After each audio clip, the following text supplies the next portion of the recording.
Daga Big Maker.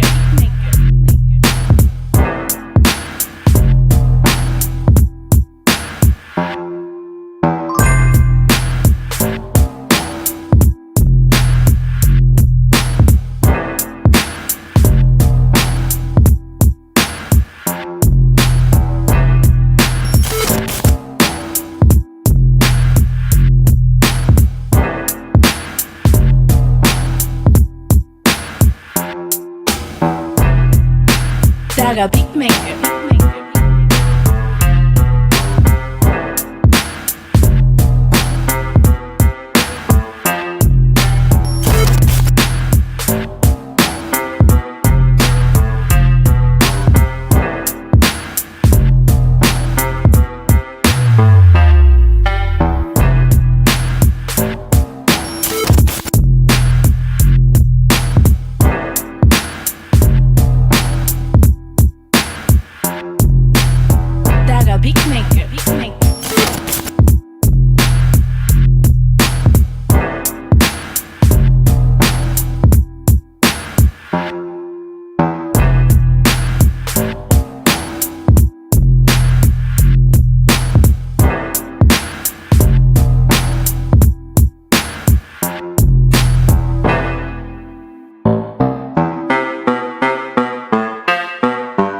Big Maker. Big Maker.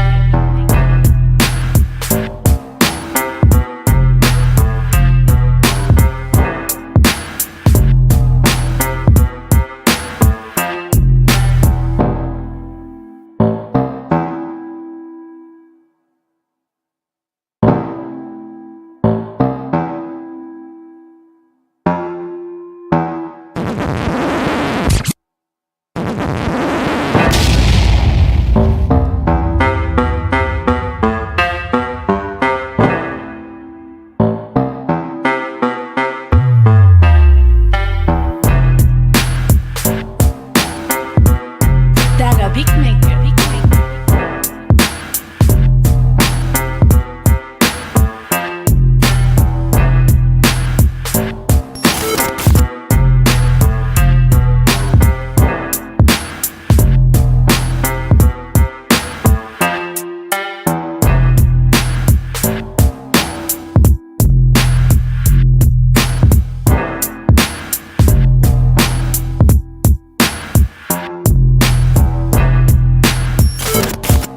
Daga Big Maker.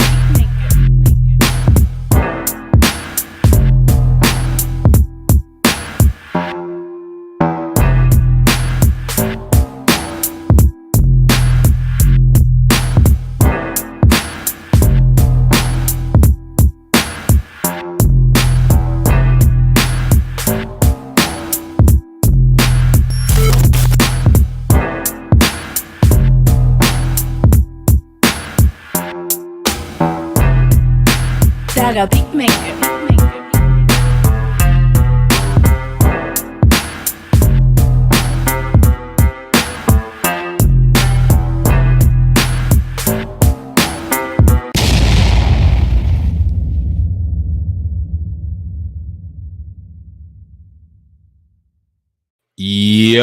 Yo, what up, y'all? It's your boy Rob coming back at you once again with another live stream. So before we get started, you already know what to do. If you're not subscribed to the channel, make sure you hit the bell icon twice. Smash the like button, share this video out to all of your followers, and let's get it cracking. All right. So shout out to everybody that's in the room. You guys are great. As you guys can see, the channel has been growing. Make sure that you bang on that like button. If you're not subscribed, make sure you bang on that bell button. Also, make sure that you share the video out. That is extremely important to your other social media platforms, your Twitter, your Facebook, Reddit, wherever you post at. Make sure that you post this there too. All right. So shout out to everybody that's in the room. Just want to make sure that everybody can hear me. If you guys can be so polite, please make sure that you drop some radiation emojis in the chat if you guys are able to hear me. All right. So shout out to Curly Cutie Pie. Peace and blessings. B1 from Philadelphia. B1 Curly Cutie Pie. Good to see you. We got my man Mike Mellis John in the building. Black first as always. We got Roots Trackers by Yera. I hope I said that correctly. I know I'll be having some pronunciation issues. My apologies in advance. Shout out to Roots Trackers. Got my man, Mr. Knock, up in here, and we got Al McCowan in the building. All right. So you guys know when I'm not lazy and when I decide to live stream, I usually live stream at about 9:55 in the morning. All right. And today I started it an hour early. And the reason why I started it an hour early is because there's a lot of stuff going on. There's a lot of stuff going on. Would you guys agree? There's a lot of stuff going on. If you guys agree that there's a lot of stuff going on, give me a thumbs up in the comment section. If you guys disagree that there's not a lot of stuff going on and maybe I should have just went on and pushed it to normal time, 9:55, give me a thumbs down. You can go ahead and give me some angry faces. You guys can thumbs down the video. It's all good. We got my man Gullah Jack Tracks in the building. What up with it, Gullah? Good to see you as always. All right. So we're going to talk about a couple things. All right. You guys see Ron DeSantis on the thumbnail. We're going to talk about some things that Ron DeSantis has been talking about. My man Qua Leonard is in the building. MD is up in here. We got some people in the building. Good to see everyone. All right. Good to see everyone. Look at this. Now, Ron DeSantis says that CRT is the biggest threat to the white children. I disagree. I disagree. If you ask me, horny teachers are the biggest threat to white children because they're right there in the school. They're bussing down the minors, and it just keeps happening and keeps happening and keeps happening. And instead of having parents crying, the Karen tears at the Board of Education meetings about the way that the teachers just decide to bust down the minor male students, they talk about critical race theory. Shout out to my man DJ Elmo. But they don't talk about that critical horny moment. Why is that?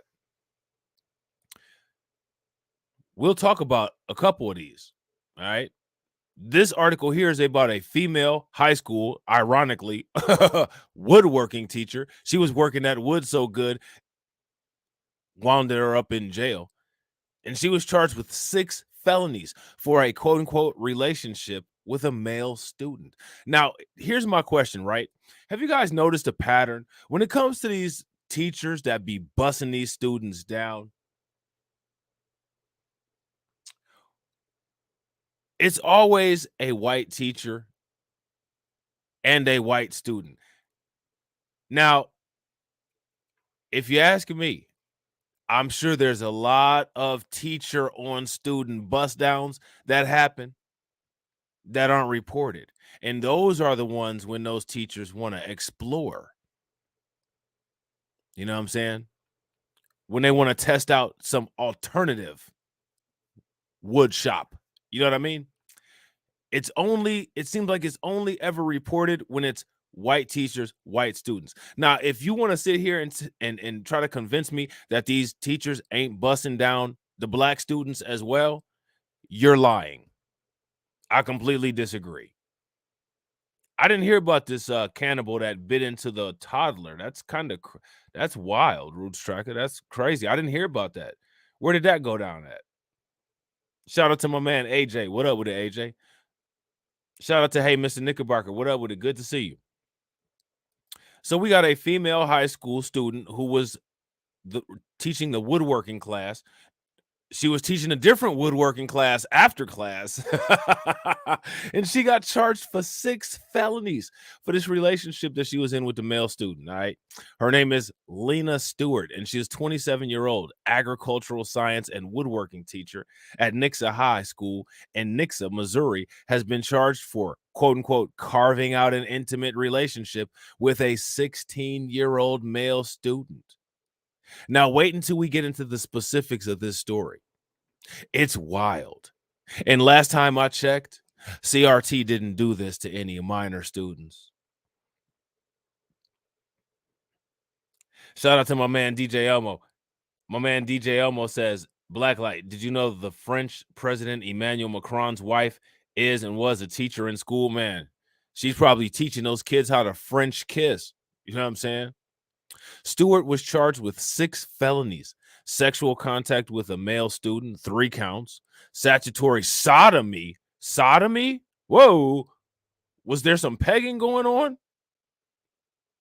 And statutory rape. Yo, she was charged with statutory sodomy. Man. Ouch. She was also charged with misdemeanor sexual misconduct.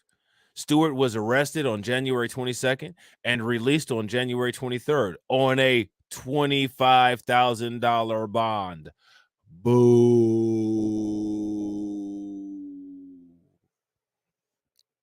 I've never heard of a statutory sodomy. They got so freaky, they did some new shit, y'all. According to the court filings, Stewart and the student used a secret Instagram account to communicate.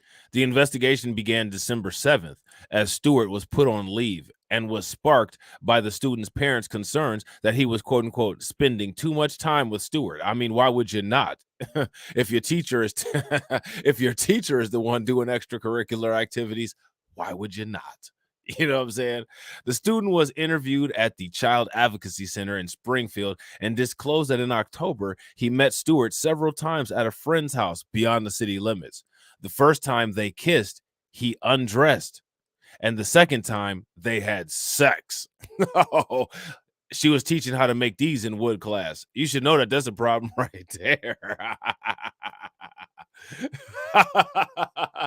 Is that what she's teaching all the kids how to make?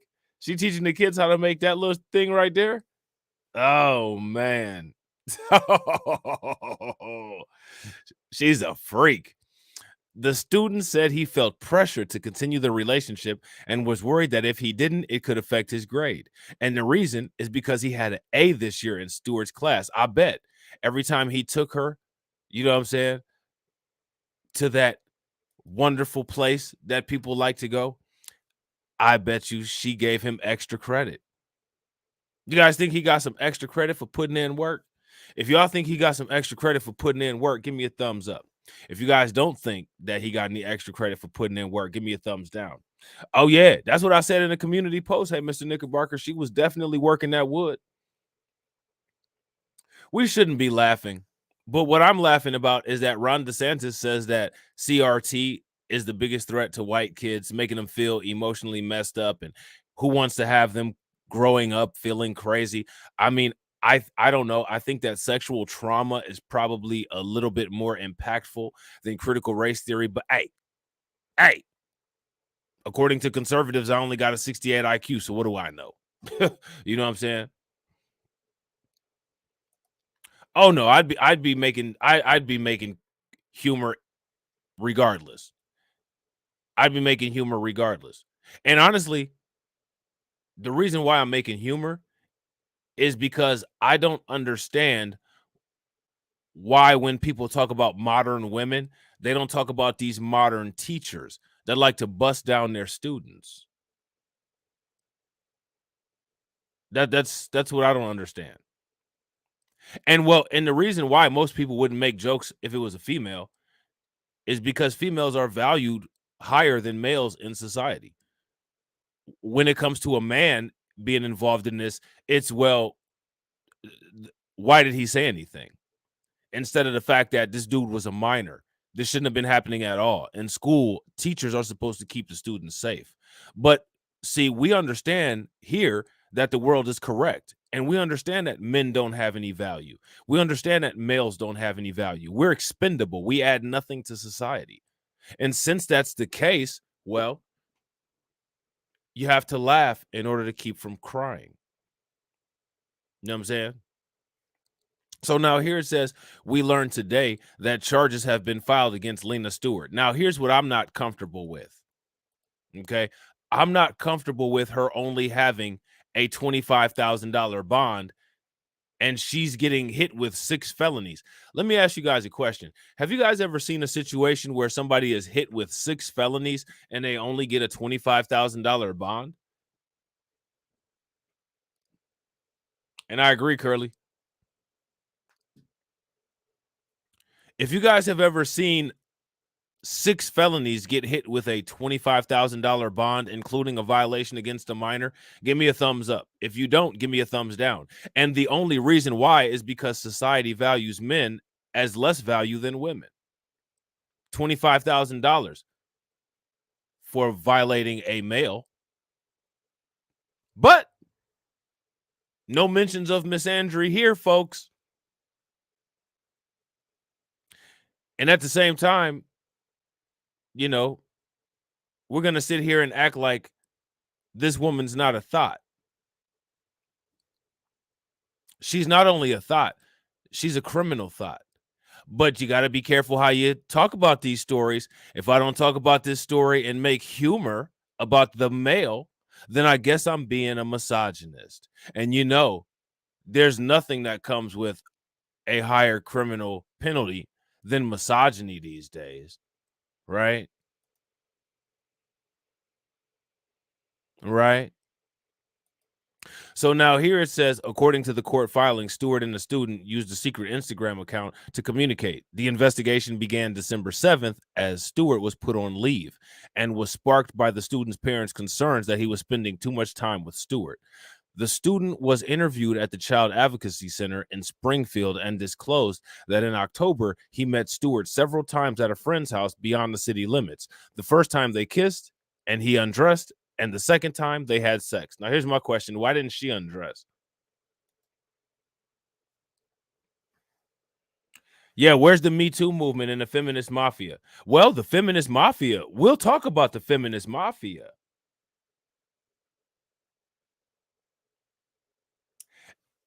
And I agree. I agree. Hey, Mr. Knickerbocker. And you know what's crazy? One of those judges who did that, if I'm not mistaken, is Ketanji Brown Jackson. Oh, of course the teacher is white. How many times do you hear about a black teacher doing this? This is one of the reasons why we don't have statistics set up for it. Yeah, the kid is white, teacher white. You know what I'm saying? So now here it says we learned today that charges have been filed against Lena Stewart, a teacher at the Nixa High School. But let me just say something about feminists. Feminists believe that they should be allowed to do this because female empowerment means that females should be able to do whatever it is that they want, including a minor.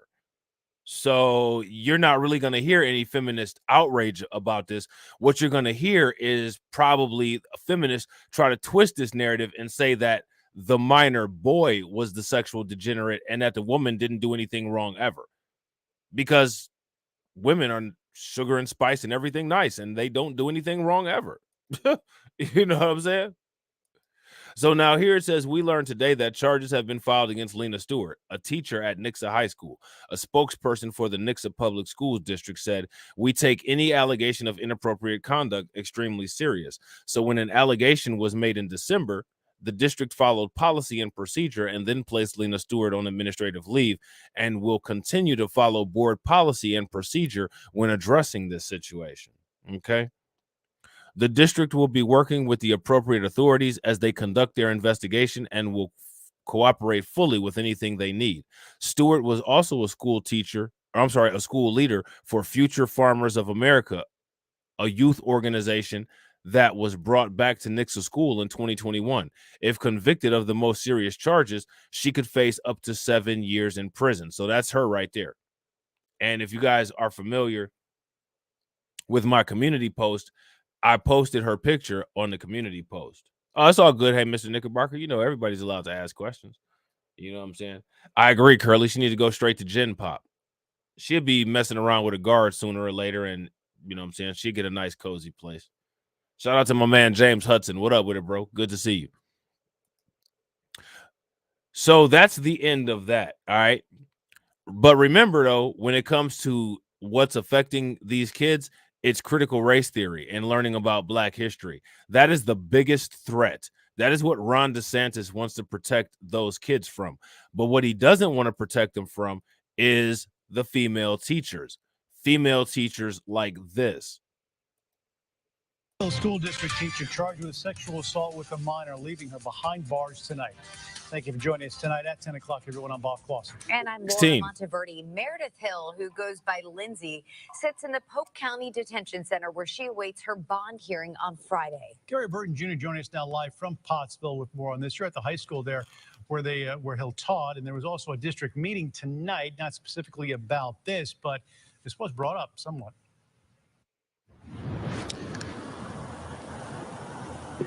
Yeah, well, the first-degree sexual assault with a minor, arrest of seventh grade teacher Meredith Lindsay Hill was not on tonight's agenda.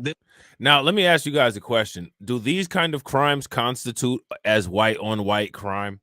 If they do, give me a thumbs up. If they don't, give me a thumbs down. And if they do, my question is, how come we don't hear more about white-on-white crime? Because we got the category of familicide, and now we had a category of thotting it up as a school teacher.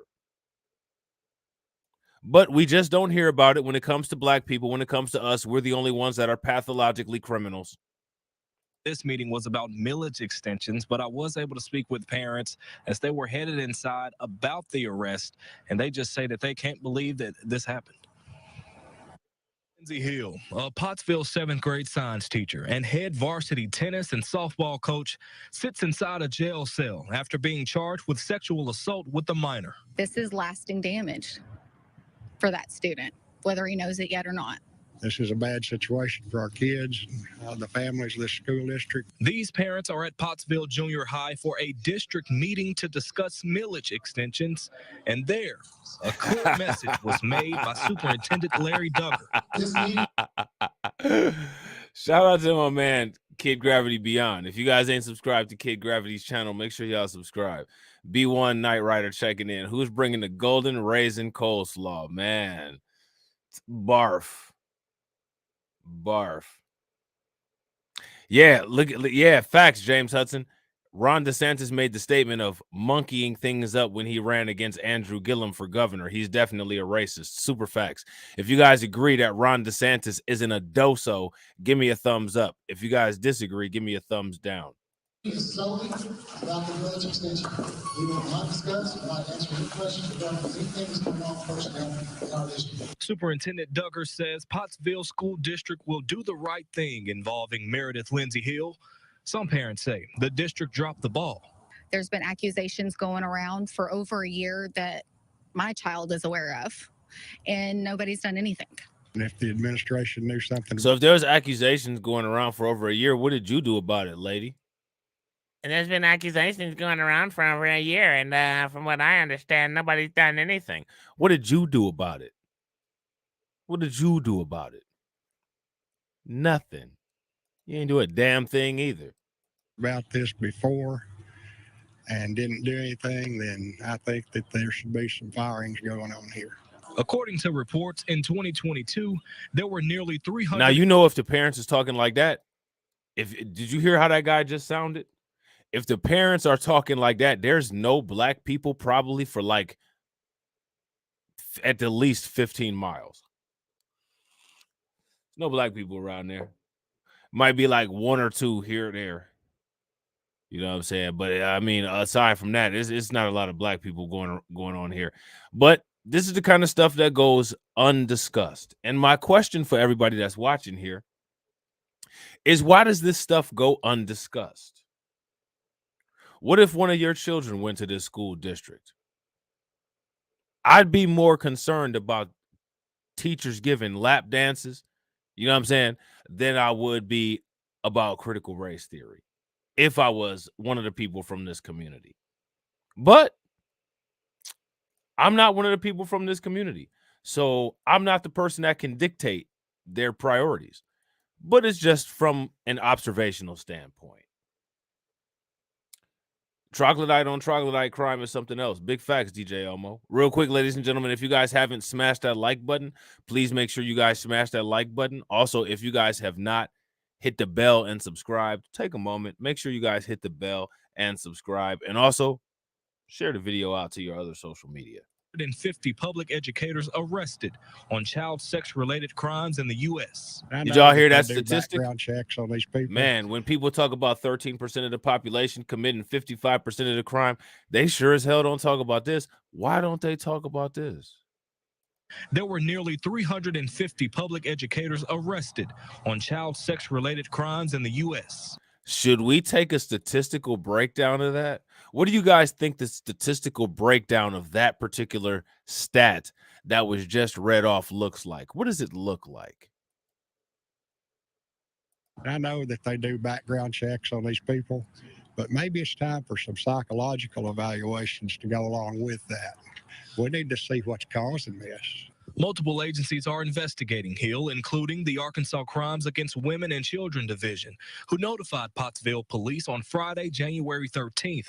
Parents say they had to find out through social media. That was very frustrating that we aren't privileged to know this and that they didn't take the courtesy to call the parents and say, we are aware of this and we're sorry that this has happened on our watch.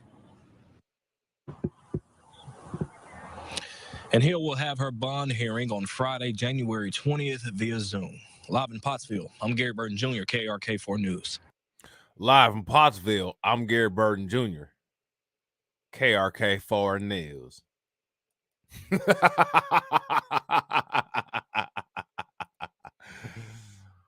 Whoo, man. Pottsville, it's going down, man. Shout out to Seduction Dial. What up with this Seduction Dial? Let me ask you guys something. What's up with this character from Johnny Quest? What's up with the elderly guy from Johnny Quest? He must have had a spat of dementia. And the reason I say that he must have had a spat of dementia is because they found classified documents at his Indiana home. Mike Pence. Now, what this shows is that all of these presidents and vice presidents steal classified documents. Everybody who has ever been in the White House is a thug. We got political thugs that run the United States. And it don't matter what side of the aisle that they're on. They're thugs because they steal. They steal shit that they're not supposed to have. Like classified documents. You know what I just thought about? Y'all gonna think this is random as hell. Y'all know what I just thought about? Man, I had a seafood trio hibachi plate and I left it at work, man. I left it at work. I don't know why. For some reason, I just start having this, taste for salmon and some lo mein noodles. And I just realized I left it at work. I'm irritated now. It's about to really get lit. I'm irritated now. You know what I'm saying? Y'all like hibachi? How many of y'all like hibachi? If you like if you like hibachi, give me a thumbs up. If y'all don't like hibachi, give me a thumbs down. I like hibachi, man. I'm annoyed. You know what I'm saying? Because I had a good amount left and I left it all at work. Somebody just gonna throw it away. Yeah, that shit gone, bro. Kwa, you already know. It's gone. The hibachi gone, family. Facts. It's gone, man. I had a big, decent piece of salmon left in there too, man. I'm really angry now. You know what I'm saying? But my anger isn't enough to make me steal some damn classified documents like Mike Pence did. Classified documents found at former Vice President Mike Pence, Indiana home. Let's see what this dude over here talking about. Classified documents were discovered at an office President Joe Biden used in the interim between when he was vice president and when he was elected president.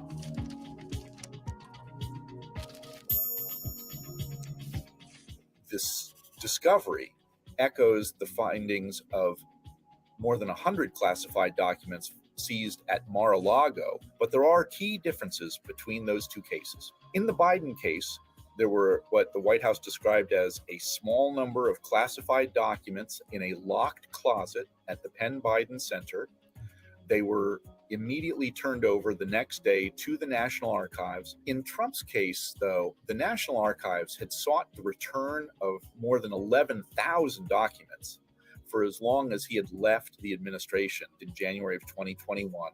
The FBI searched Mar-a-Lago in August of 2022 and found 11,000 documents and included among them more than 100 classified documents, which raised questions about what secrets might have been revealed to casual visitors at Mar-a-Lago. Attorney General Merrick Garland appointed a special counsel, Jack Smith, to investigate those documents at Mar-a-Lago. So there is a special counsel investigating. In the Biden case, the Justice Department has asked the U.S. Attorney in Chicago, John Lausch, to investigate the documents. Lausch is a holdover from the Trump administration. That hasn't been enough for Trump supporters. One of his spokesmen said that a special counsel should be appointed for the Biden documents as well. The chairman of the House Oversight and Accountability Committee, James Comer, a Republican of Kentucky, has said that he will investigate how these documents were found and whether the two officials, Biden and Trump, have been treated differently by the Justice Department as it investigates both cases. Man, how many of y'all care about this nonsense? If you guys care about this, give me a thumbs up. If you guys don't care, give me a thumbs up. I got to agree with my man, Mike Mellis John. Mike says, anyone else notice that these classified documents have been stolen by politicians from both parties? Facts. So what, like I said, what that tells you is that when it comes to these people, they're all thugs. They're all thugs. You know what I'm saying? A handful of classified documents were found at former Vice President Mike Pence's home in Indiana, and the FBI retrieved them last week. A representative for Pence wrote to the National Archives in letters this month. Pence lawyers characterized the documents as, quote unquote, a small number of documents bearing classified markings that were, quote unquote, inadvertently transported to the personnel home of the former vice president at the end of the last administration. Now, here's the thing, right? I'm going to ask you guys a question, and I want to know what you guys think. It seems like whoever it is that's transporting these documents or whoever's in charge of transporting these documents, they really don't do their job very well, do they? They don't do their job very well, because when it comes to Biden's got classified documents all over the place.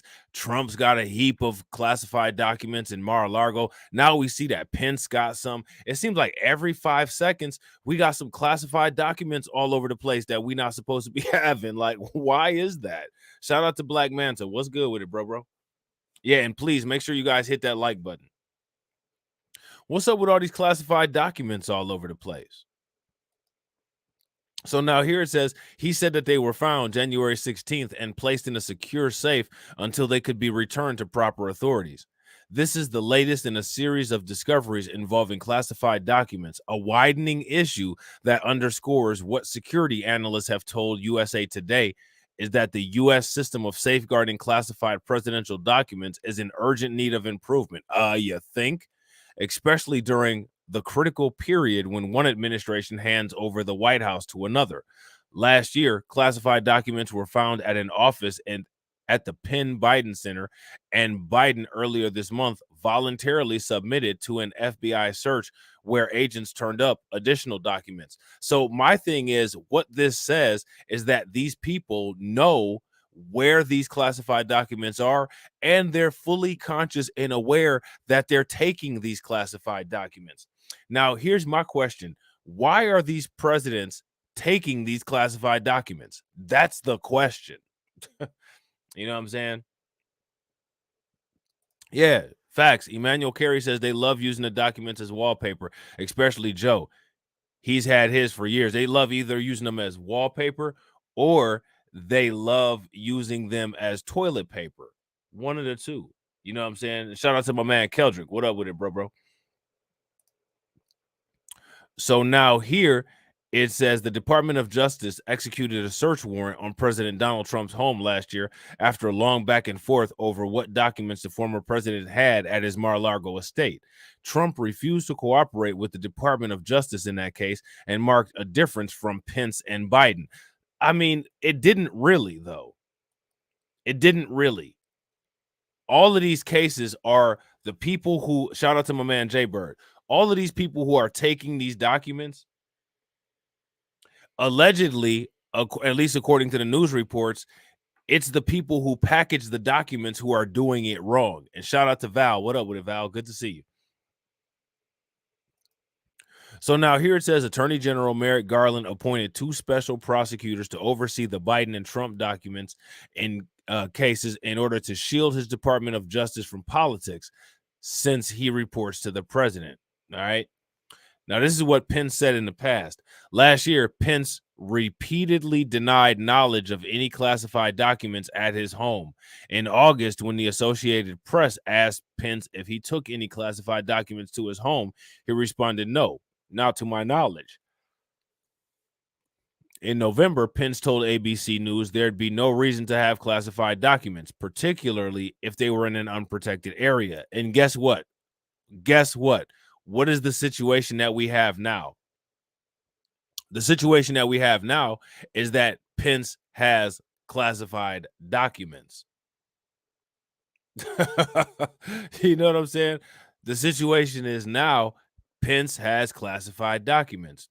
The January 18th letter from Pence's lawyer said the former vice president was, quote unquote, unaware of the existence of sensitive or classified documents at his personal residence. Now, here's my question. Do you guys believe that all of these presidents are saying the same thing?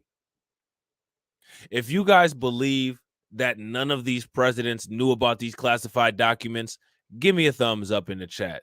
If you guys don't believe the BS and you guys think that these presidents actually had classified documents and knew about it, give me a thumbs down, okay? And that he understands the high importance of protecting sensitive and classified information and stands ready and willing to cooperate fully with the National Archives in any appropriate inquiry. The Department of Justice requested direct possession of the documents on the evening of January 19th, and FBI agents collected the documents from a safe place in Pence's home that night, according to a letter dated Sunday. Garland declined to comment, as did the National Archives. Pence's lawyer was out of the office. So then members of the Senate weighed in. Members of the Senate, which Pence presided over as vice president, were quick to weigh in. If the law applies to everyone, presidents, and former vice presidents, said Senator Elizabeth Warren, Democrat of Massachusetts, the Justice Department will conduct appropriate investigations and make certain that the law is applied equally and fairly to everyone. And basically what this means is that there'll be a lot of uncomfortable media attention, but no one's going to jail. Okay? Nobody is going to jail behind this. Yeah, and I agree, Ricky, using documents for backdoor deals. Super facts, because all these people are corrupt and all these people are thugs. You know what I'm saying? So now here it says, she said the handling of classified information is a matter for the DOJ and that the law is clear in this area, but it needs to be enforced. Mitt Romney, a Republican from Utah, told USA Today that someone ought to be looking at the homes of pretty much every living president and vice president very carefully to make sure they don't have something, quote unquote, inadvertently or purposely there, which would be threatening to our security. And I mean, according to the pattern that has recently occurred, I tend to believe that. If you guys agree with that, give me a thumbs up. If you guys disagree, give me a thumbs down. And real quick, ladies and gentlemen, if you guys have not smashed the like button, please make sure you guys take a moment to smash that like button. Also, if you guys have not subscribed to the channel, make sure you take a moment and hit that bell icon twice. Carl Tobias, a professor at the University of Richmond Law School in Virginia, said that while all the recent cases in question involve high-level officials handling classified documents, Pence's is similar to Biden's because there are so few and because of how he reacted. The FBI search warrant executed at Mar-a-Lago turned up more than 11,000 wow, government documents and pictures without classification markers, including 31 confidential documents, 54 secret documents, and 18 marked top secret. However, there are only a small amount, and they are not critical documents, to buy a set of the Pence documents. But he seems to have acted very similar to Biden when he learned of this. CNN and Fox first reported the discovery at Pence's home. All right. So what do you guys think about this cartoon character, Mike Pence, having all of these classified documents? What this basically proves is that this is something that all of these presidents do. And if you ask me, one of the reasons why the presidents do this is because they know that there is not going to be a consequence for it. Shout out to Freedom Queen. What up with it, Freedom Queen? So if you guys ever heard of this guy named Who Trash Can? If you guys ever heard of a guy named Who Trash Can, give me a thumbs up. You might not hear of him anymore because he's gone. He's left the planet. But this is the guy who in Monterey Bay decided to turn Monterey Bay into Chopper City. Member of the model minority, mind you. And I didn't give anybody that designation. This motherfucker right here, Who Trash Can, decided to go on a shooting spree that ended with a bullet to his own head. You know what I'm saying? Monterey Park shooter, Who Can Tran is what they call him. You know what I'm saying? 72 is dead of a self-inflicted gunshot wound, according to the sheriff.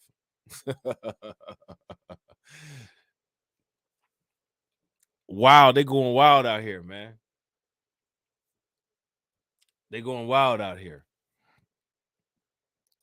So now here it says the suspected Monterey Park shooter who killed 10 and injured 10 others is dead, according to authorities.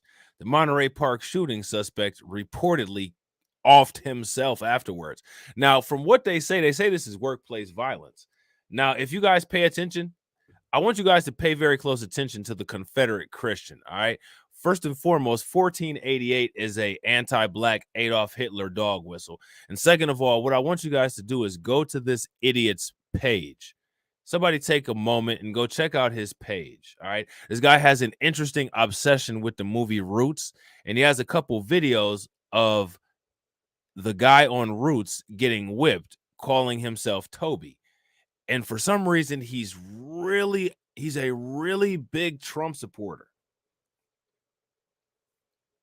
You know what I'm saying? And also, he refers to black people as quote unquote darkies. So just want to let you know that we're not all in it together as men. These people know exactly what they're doing. This dude is an anti-black racist. He's really upset that Mark Dice got destroyed on that last stream that I did.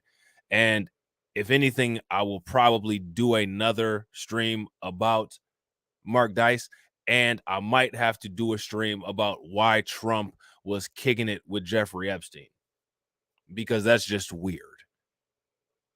Trump's got a wife who had a career of getting naked. If I had a wife who had a career of getting naked, I definitely wouldn't be kicking it with Epstein. I'd be kicking it with my wife who professionally gets naked. But Trump was kicking it in Mar-a-Lago with Epstein, where them classified documents are. You know what I'm saying? And that's weird. That's weird. You know what I'm saying? That's very weird. You know what I'm saying?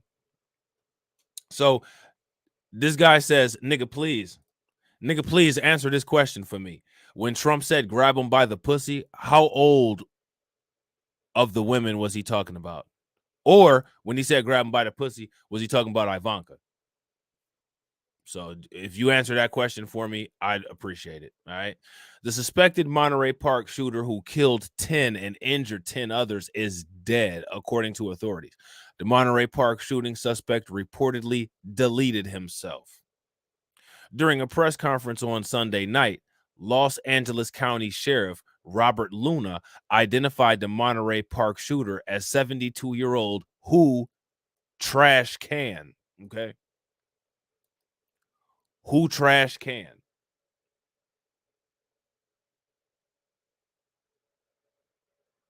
Now, this guy clearly was a violent thug. But when we go to the next article and we see how the media is portraying this, he's not a violent thug. He's not a violent thug. People like the Confederate Christian would call him the model minority. You know what I'm saying? They'd call him the model minority, and not because of chopstick use. You know what I'm saying? Luna said Tran died inside a white van from self-inflicted gunshot wound. Law enforcement found a handgun inside of the van. Tran used a magazine-fed semi-automatic pistol that had an extended large-capacity magazine attached in the deadly shooting that killed 10, according to Luna. The sheriff said 7 victims are still hospitalized. On Sunday afternoon, law enforcement surrounded a white van in the city of Torrance, approximately 30 miles southeast of Monterey Park. SWAT units sandwiched the white van with armored Bearcat vehicles. SWAT team agents bashed the passenger window, opened and entered the vehicle. The officers searched the van and exited soon after. KNBC out of Los Angeles reported that the man in the van died of an apparent self-inflicted gunshot wound, according to 2 law enforcement sources familiar with the investigation. Images of the van show a person slumped in the driver's seat and the head of the steering wheel. All right. So these are aerial images of what went on. Okay. Shout out to my man KO Kid Fit. Okay.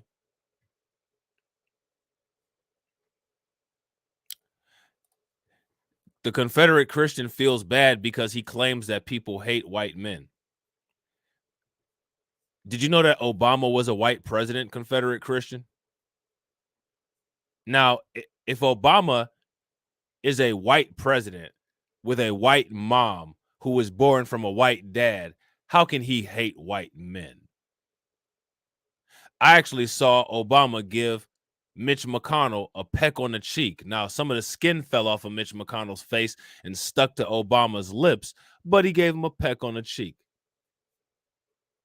And you mean to tell me that somebody that gives white men a peck on the cheek doesn't like white men? What do you what else do you want?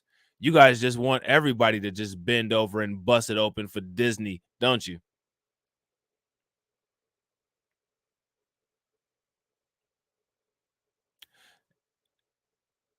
And then he says Democrats hate all white people. Well, why are the majority of Democrats white? I mean, you can't be Democrat and not be white. I mean, look at Pete Buttigieg. Isn't he white? He even practices monkeypox sexual practices, just like most European culture, which is one of the reasons why monkeypox is running rampant over there. So what do you mean they hate white men? As a matter of fact, if you ask me, Democrats embrace white culture. They're your culture warriors, because they're at least trying to talk about and give rights to the true nature of what goes on. All of the fluid swapping and such. So what are you talking about?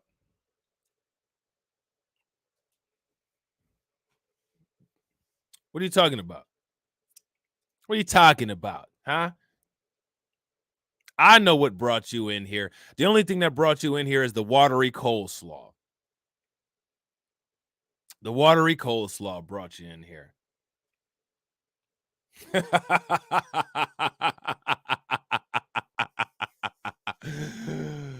I don't know if anybody told you. I don't know if you happen to miss the radiation vats, but the UV is all the way turned up in this motherfucker, bro.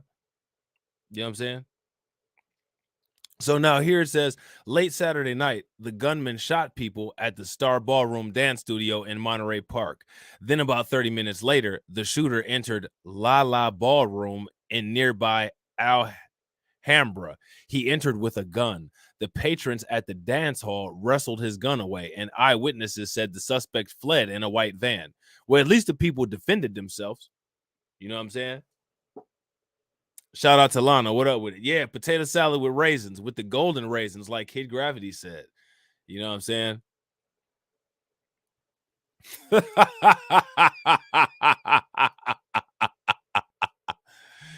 Authorities have not revealed a possible motive for the deadly shooting. Now, from what I understand, a motive has actually been released since then, and what they're saying is that it was quote unquote workplace violence. Okay, that's what they're saying. They're saying that this was workplace related. All right. Real quick, ladies and gentlemen, if you guys have not smashed that like button, make sure that you guys smash the like button. Also, if you guys have not hit the bell icon twice, make sure you guys smash that bell icon twice. And they love it, man. They love being called darkies. You know what I'm saying? I don't know if he's seen the NBA lately, but there's some black people that are lighter than him nowadays.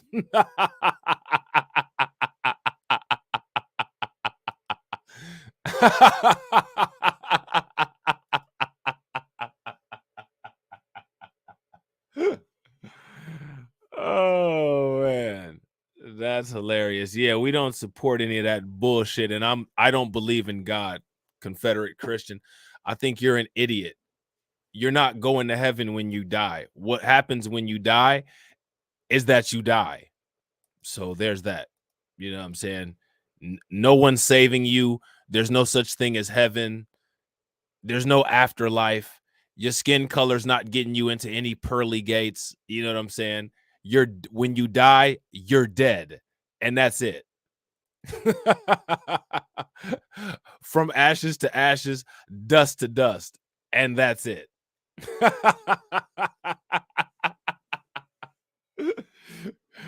You know what I'm saying?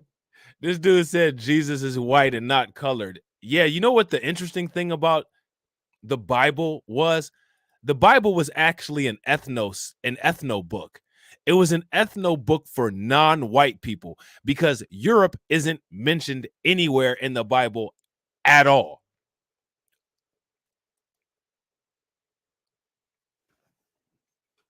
Where is Europe mentioned? Where are the kilt wearing bagpipe players at in the Bible?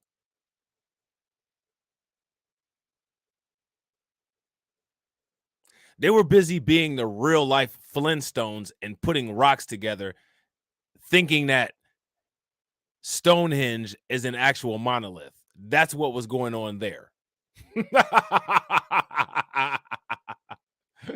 Shout out to Lloyd Sky 9, who just became a member. Make sure you guys throw some radiation emoji in the chat for my man Lloyd Sky 9 for becoming a member. Hit those radiation emojis, hit those thumbs up, hit those celebration emojis, because the memberships definitely help. Yeah, that's also a fact. Shout out to, hey, Mr. Knickerbocker, hold up. The Scots weren't white until last century. Facts. Facts. This dude said, why does the white race rule the universe if Jesus and God aren't pure white? Why did the white race not know that there was a universe when the people running around with leaves on did? You all thought that the solar system was flat with the earth in the middle. And the people that you all make fun of that you claim have a 68 IQ and didn't invent a wheel actually knew that there was a universe.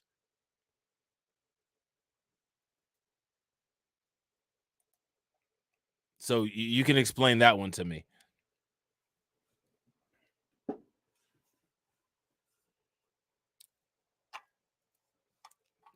And you know what? Let's keep it a buck.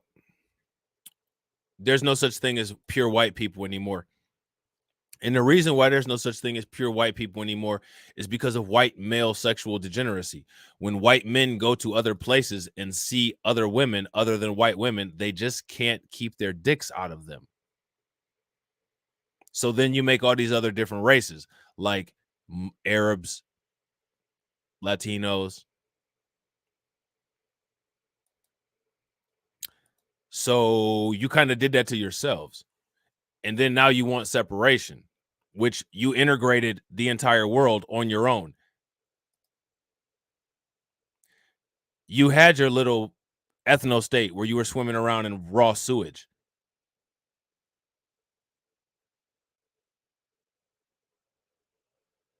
So I don't understand what the complaint is. And again, hey, listen, man, I don't hate white people. I don't hate white people the same way you don't hate black people. Okay.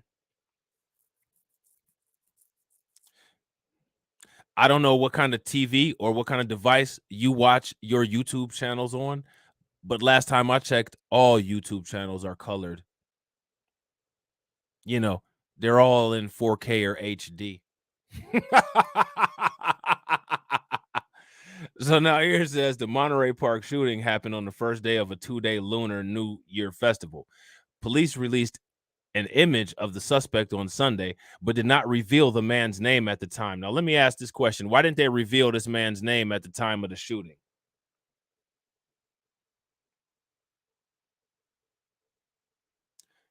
Why didn't they reveal this man's name at the time of the shooting? Anybody got any ideas about that?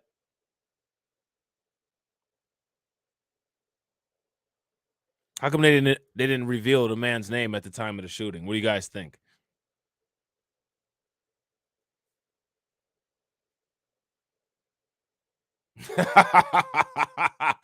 Facts, Kid Gravity.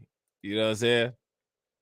The special bulletin said Monterey Park shooting suspect was an adult Asian male. This is the Confederate Christians model minority, standing about 5'10" tall. The bulletin considered the suspect armed and dangerous. All right. Yeah, I mean, I guess he would be shooting people up like that. So now, when it comes to every other community, it's not possible for them to commit crimes. When it comes to other communities, the reason why these things happen is because of mental illness, don't you know? Mental illness, don't you know? Man, this dude got a great sense of humor. Yo, make sure you guys throw some radiation emoji in the chat for this dude's sense of humor. He said Luka and Joker are the best players in NBA. I don't know if you realize this, but the Joker is pregnant, all right? And he's a white man, very white. And Luka's not the best player in the NBA.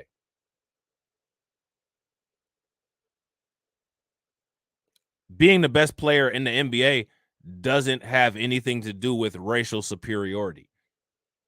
You know what has to do with racial superiority? Not becoming extinct. And guess what you are? We have new details tonight on the gunman who went on a killing spree in Half Moon Bay. Evidence shows that the massacre is a case of workplace violence. Investigators say 66-year-old Chunli Zhao did not have a history of criminal activity or any known issues with mental illness. They also say he legally purchased his firearm and was an employee at one of the farms he targeted. Zhao shot 8 people at 2 mushroom farms on Monday. All died except one. Zhao is in police custody tonight. Meantime, the Los Angeles County Coroner's Office has identified all 11 of the victims killed in Saturday night's Monterey Park mass shooting at a Lunar New Year celebration. The victims range in age from 50 to 70, 6 women and 5 men. 9 other people were hurt in the attack. The suspected gunman, identified as 72-year-old Hu Can Tran, was later found dead inside of a van. Officials have not yet revealed a motive. What has happened has devastated many Asian Americans who culturally don't share their grief easily. Many feel too ashamed, too proud to seek mental health help, which can lead to events like this and make it difficult to cope. CBS 8's Appy Black explains what is being done to help break some of those barriers. 3 mass shootings in 1 week in California, and 2, the suspected gunmen are Asian. It's an Asian male. And it's an elderly person, right? And they are even further iced, as if it wasn't already difficult enough being an Asian American to talk about mental health. Can I ask a question? And I don't know the answer to this question. Maybe somebody can help me out. Why is it difficult for Asian people to talk about mental health? What I find fascinating is that Asian people don't realize how much of a privilege that they have, that this is even being discussed in a mental health framework. Because when it comes to everybody else, when it comes to us, when it comes to anybody else, none of these things are discussed as mental health. You have people like the Fox News crowd, like conservative Christian 1488 or whatever his name is, that believes that black people are inherently racist. Black people are inherently criminals. Black people are inherently degenerate.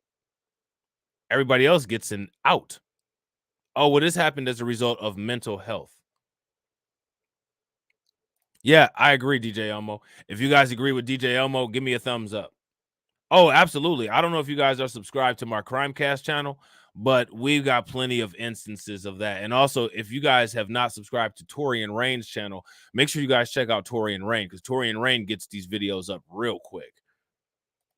These are two parts of that special demographic that are further isolated and removed and have barriers to seeking mental health. Dr. Richard Moon is a doctor of internal medicine at Kaiser Permanente in San Diego and says not only does he see the challenges in Asian American patients seeking mental health help, but also in Shout out his to Korean Black American Bitcoin Key. What culture. up with it, bro? We don't recognize it, or we're told not to talk about it as a modeled minority.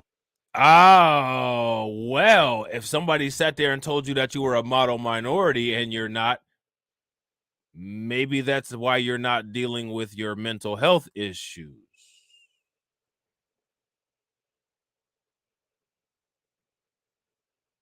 Maybe that's why you're not dealing with your mental health issues. Let me ask you guys a question. Let me ask you guys a question.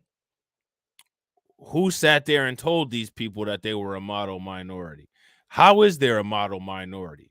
There's only one minority. You guys know who that minority is? That's the minority. You know what I'm saying? Asian and black people ain't the minority. But they, man, whatever tag them folks gave them, man, they wear that shit like a badge of honor. Well, them folks told us that we was the model minority now.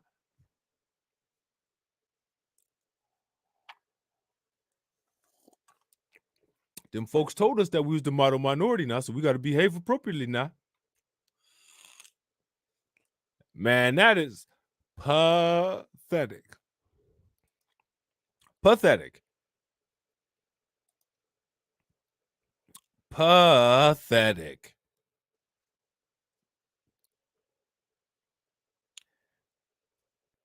Pathetic. Let's listen to this again. We don't recognize it, or we're told not to talk about it as a modeled minority. And so it comes out sideways in different ways as irritability or anger or depression or worse. API community leaders echo Dr. Moon's concerns. This Sunday, they'll be. Look, now pay very close attention, right? This guy right here, the Confederate Christian 88, says, I dare any of you darks to go live or speak on the Ricky Manor or Mind of Jamal live show. Why would I speak on any of those individuals who hasn't spoke on me? Why would I do that? You know what I dare you to do? I dare you to go into the nearest inner city near you to a gas station and go get some gas. That's what I dare you to do. As a matter of fact, not just any inner city. I dare you to go to Chicago and go get some gas and buy a lottery ticket. That's what I dare you to do.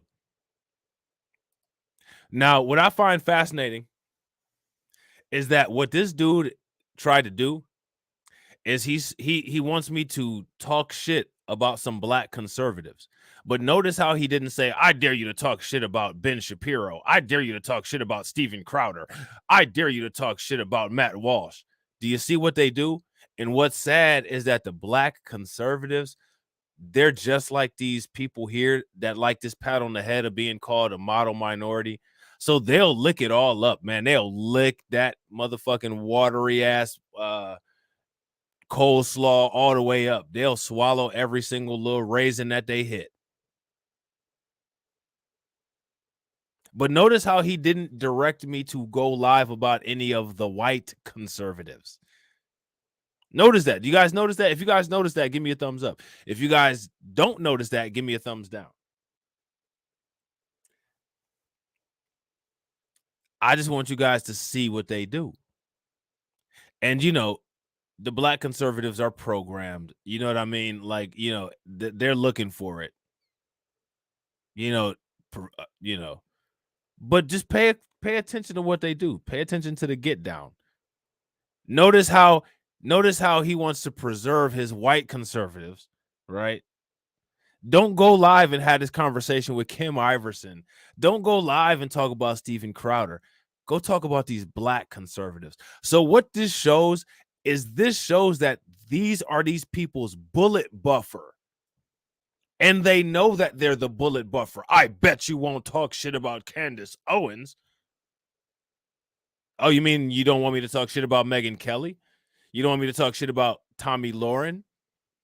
You don't want me to talk shit about Laura Ingraham? You want me to talk shit about Candace Owens, huh? Well, Candace Owens may not see it, but guess what? I do.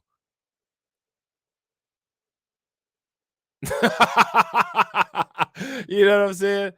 You definitely came to the right place. You definitely came to the right place. Because you're going to get your money's worth today. If you guys haven't smashed that like button, make sure you guys smash that like button. If you guys haven't hit the bell icon twice to subscribe, make sure you guys hit the bell icon twice to subscribe. And if you guys are not a model minority, if you guys have embraced villainy, throw some radiation emojis in the chat. Holding a town hall. We don't even have time to breathe. We don't have time to breathe and exhale. And we're just trying to be there for each other right now. Corinne Makapugai serves on the California Commission on Asian Pacific Islander Affairs. She and AAPI community leader Joanne Field says grieving can be difficult in their communities. They say it's known as the model minority myth. This myth that we're doing good when really we're not. Our community is struggling quite a bit. Oh, yo, a little bit too much pressure, huh? Man. That's a lot of pressure. It's a lot of pressure. Did you see that? I know, ain't that crazy? Hey, Mr. Knickerbocker says, Rob, you swear you are a shadow band, but somehow the slow-minded colonizers always find you. I know, right? Ain't that crazy? Ain't that crazy? But what's even more crazy is what that woman said. What's even more crazy is what that woman just said. Well. Yeah, Jay. Shout out to my man JB Easy. Well. Ha. Well. Hello, baby. Fool, one day you here, and then you go.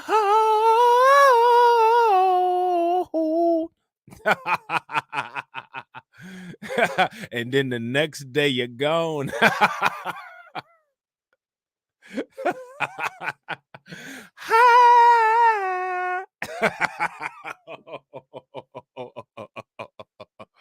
Oh man, that pressure getting something nasty, ain't it? Shout out to UGK, man. Rest in peace, Pimp C. Fool, one day you here, and then you're gone.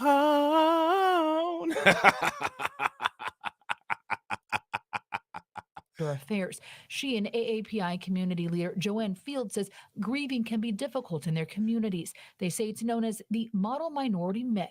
This myth that we're doing good when really we're not. Our community is struggling quite a bit. People think that we're okay. You're affluent. You have good grades. You own businesses. But there are a lot of stressors and challenges that seem silent. They're planning. Well, now the model minority is not supposed to have any of those because they've never been affected by racism or slavery. Oh, Freedom Queen. Trust me, when YouTube decides to stop playing around and let me open up a merch store, trust me, I got dope merch. I got dope merch ideas. Y'all gonna have some dope merch. It's just YouTube, you know what I'm saying? YouTube gotta allow it. You know what I mean? They not they acting funny style. You feel me?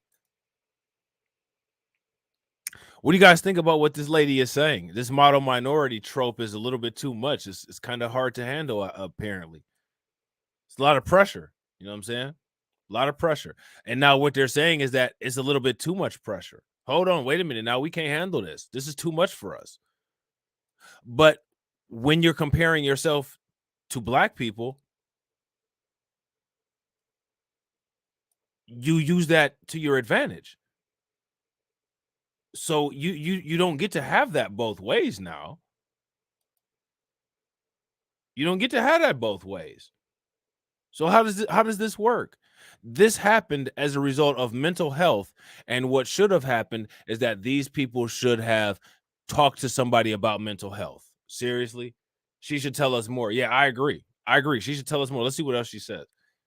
Sunday's town hall and working with the county to offer mental health resources, but it's also a call to action from officials, such as creating more targeted programs and a response from people with knowledgeable cultural sensitivity. We have to have an action plan, not just a conversation, to better serve our community for a safer. What are they talking about? Solid. What's up with this Soviet Union shit right here?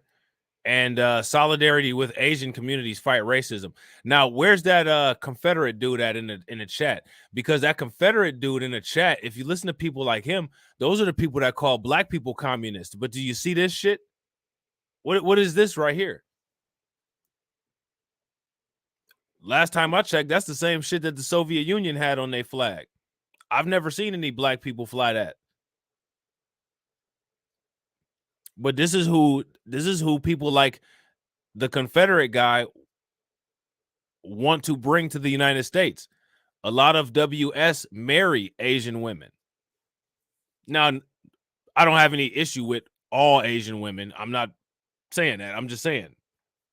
You know what I'm saying? We're going to put that out there. What's this? This is a communism flag. White people love to call black people communists. This is coming from the Asian community. Yeah, that's a Soviet symbol, Lana. Facts. Super facts. Shout out to my man, James Hudson. I appreciate you, bro. Glad to have you over here, bro.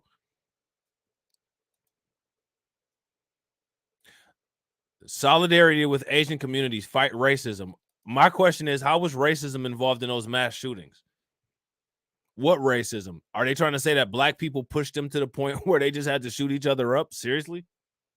An action plan, not just a conversation, to better serve our community for a safer San Diego and just whole community. Part of that change is helping people know there's no shame in asking for help. If you're out there with trauma or anxiety or depression, don't feel like you have to go through it by yourself. Stop demonizing China and Chinese people. Okay, who's doing that?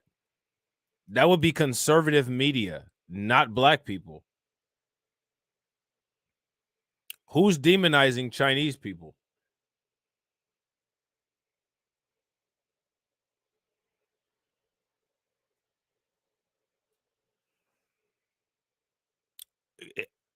Who's demonizing Chinese people?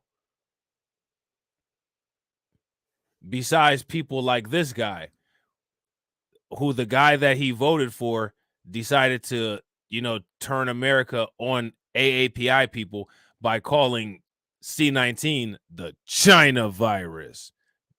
Who did that? I think we got a responsible party in the room. But these Asian people here know the code. They understand the racial hierarchy. So they'll never call out this guy and the guy that this guy voted for and his jargon and his rhetoric. What they'll do is they'll see a situation where somebody's getting kicked out of a nail store and say, "Ooh, see, these black people are even having trouble with the Asians. AAPI hate crime."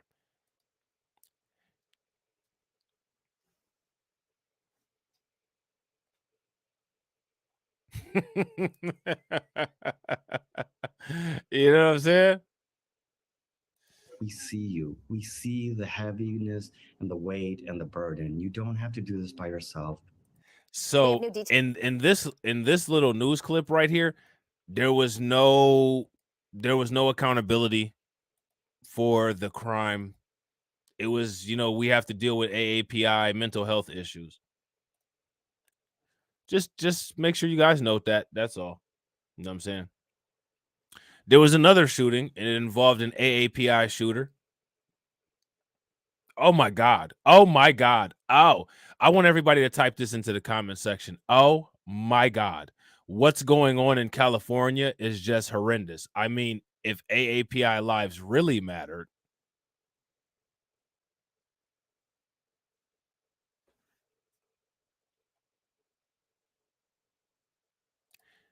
Get to typing, buddy. Yeah, facts, Kid Gravity. Oh my God. This is just a tragedy. I mean, oh my God. I mean, if those lives really mattered.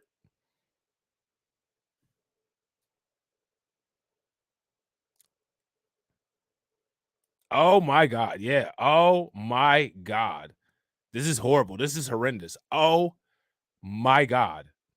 I know, dude. Dude. What the fuck? What the fuck? You know what I'm saying? Oh my God. This is so horrible that the community was left in shock.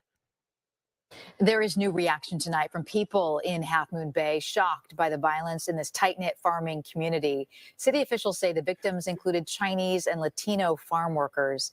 KTVU's Jana Katsuyama picks up our team coverage just off of Highway 92, where 5 of the victims were shot this afternoon. Jana.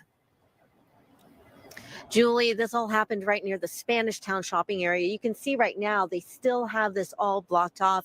Many of the investigators, though, have left this scene. Just the past hour, I spoke with 2 women from the community who say that there were more than 40 adults and some children who live in this area and now tonight cannot get back home. They were out there trying to collect donations for these people. They say the community is hurting, but also trying to help. Dozens of San Mateo County Sheriff's investigators, along with the FBI, worked at the shooting scene along State Route 92. The community shocked that 4 people were found dead and 1 injured just behind the Spanish Town shopping area. Now, here's my question. Everybody knows that all humans are capable of crime. Why was the community shocked? Oh my God, we're shocked. The reason why they're shocked is because here in the United States, the narrative has been ran that only black people are capable of criminality. We're inherently criminal. You know what's interesting, though? We don't do a lot of family deletions, and we don't do a lot of random mass shootings. Shout out to PD Chicago B1. What up with it? What's good, Emmanuel? Emmanuel Carey says, who did the other shootings?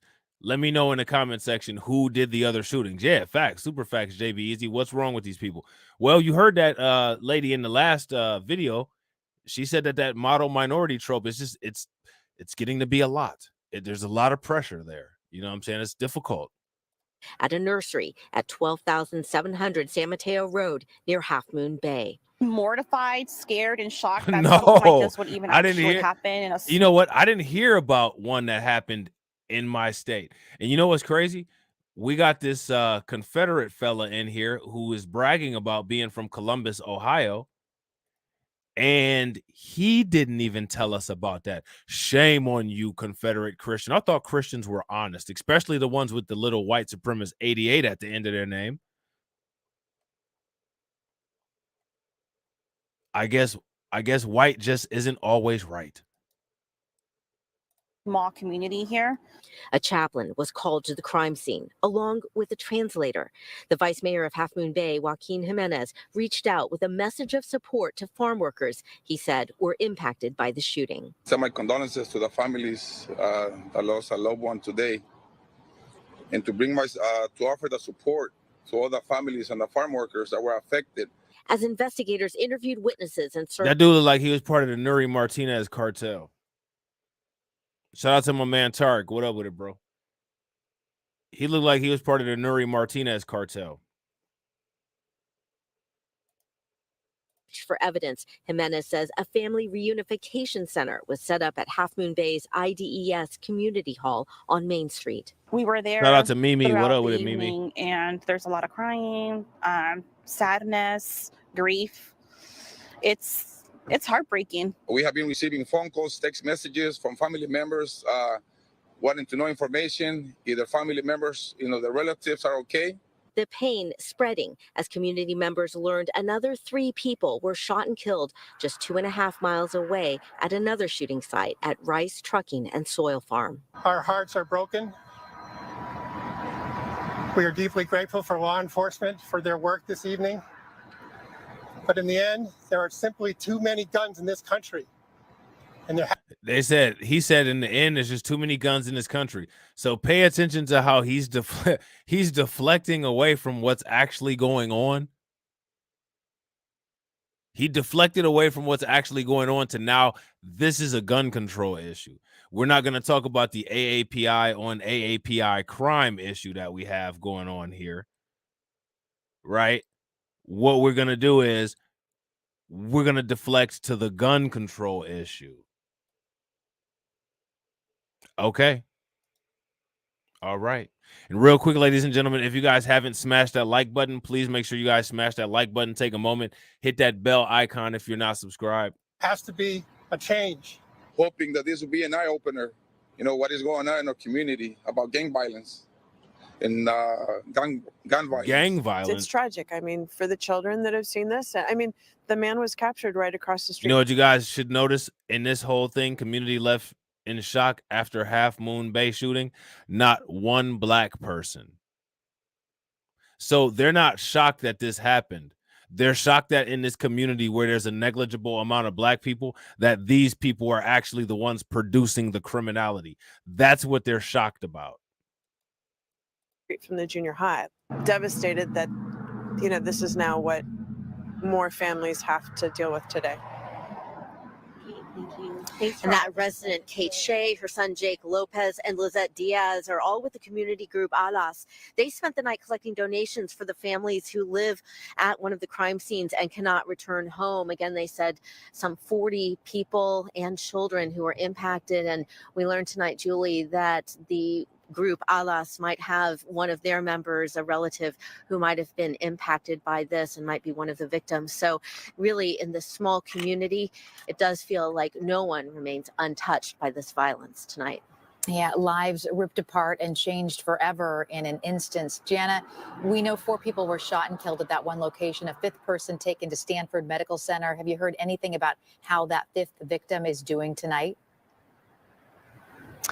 We have not been able to get any updates as we do not know the name of that person. They are being very careful about releasing the name, so we have not gotten those. Sorry, so pay very close attention because when it comes to both of these, they didn't release the names.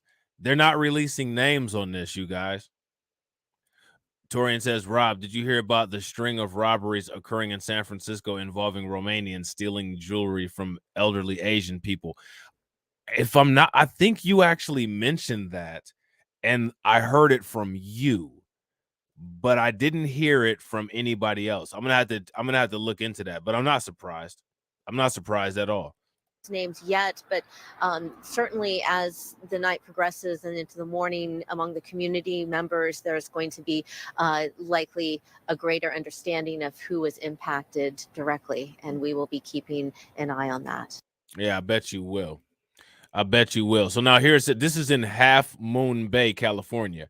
7 people were killed in a pair of shootings in Half Moon Bay on Monday, a normally quiet coastal city known for farming, tide pools, and annual pumpkin festivals, authorities said. The suspected shooter, 67-year-old Chun-Li Zhao of Half Moon Bay, turned himself in at a sheriff's department substation where he was taken into custody around 4:40 p.m., the San Mateo County Sheriff's Office said. A witness took video of his takedown arrest as detectives had him lay on the ground in the parking lot and placed his hands behind his back. Not much was immediately known about him for the motive for the mass shooting. So this is similar to that last one. Not much was known about the motive for the last shooting. Shout out to Deborah. What up with it, Deborah? However, San Mateo County Sheriff Christina Corpus said that they believe he worked at one of the agricultural facilities where the shooting took place and that the victims worked there as well. The shooting scenes are about 3 miles apart. What a tragedy to see these innocent people lose their lives, Corpus said. Corpus said the shooter appears to have acted alone. Half Moon Bay Vice Mayor Joaquin Jimenez said the victims included Chinese and Latino farm workers. Okay, so when it comes to this particular crime, there was no black people involved. No black people involved. Okay. Some workers lived at one of the facilities, and children may have witnessed the shooting as they were leaving school for the day, she said. Corpus said it wasn't immediately clear how the two locations were connected. A semi-automatic handgun was used in the shootings and was located in Zhao's car, authorities said. Now, let me ask you guys a question. Do you all think that they're going to take this particular crime and take the focus away from it being an AAPI crime and turn it on to a gun control narrative? Facts, Torian. Facts. No black suspects, no black victims.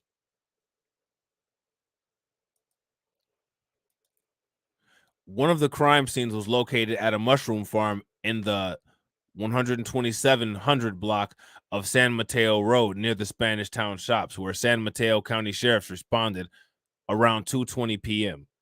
So let's check this out. All right, we want to continue our team coverage of this mass shooting in Half Moon Bay. Let's get now to KTVU's Janet Katsuyama, who is joining us now live from one of those two shooting scenes that we spoke about here. Both of these are just being described as farms or nurseries. Janet, tell us exactly where you are. So, Alex, we're at 501 San Mateo Road, which is also Highway 92, and I'm going to step aside so you can see the scene right here. Now, this is very near Spanish Town, which has a shopping area, but in the back, it's a farming area, there are greenhouses, and you can see that they have gathered a lot of law enforcement officers, investigators. We heard the FBI arrive just a short while ago, and Heather was asking about witnesses. Well, as they were going in, I did hear them mention that they were calling for translators so they could speak to some of the people who were here. This is where we understand 3 people were killed. Now, if you take a look at some video, we have new video tonight of the other shooting scene. That happened on Cabrillo Highway on the 12,000 block at the Rice Trucking and Soil Farm. That is where the initial call came in about 2:22 this afternoon. That was about multiple people shot. When sheriff's deputies got there, they found 4 people dead, and that was that 5th person that we've been hearing about who was injured at that site and then taken to Stanford Hospital. Now, if you look at some of the video that we have from the chopper, Skyfox 2, you can see how broad this area is. They have brought in lights. They had crime scene investigators here, as well as a K9 unit that went through. We did just a short time ago hear from one of the San Mateo County supervisors who was talking about this tragic multiple shooting here. Here is what he had to say. We grieve tonight for the deceased members of our community. This is a horrific event, one that we would never imagine would occur in San Mateo County. Gun violence in this country is at completely unacceptable levels. It's really hit home tonight. Our hearts are broken. We are deeply grateful for law enforcement for their work this evening. But in the end, there are simply too many guns in this country, and there has to be a change. This is not an acceptable way for modern society to live and conduct its affairs.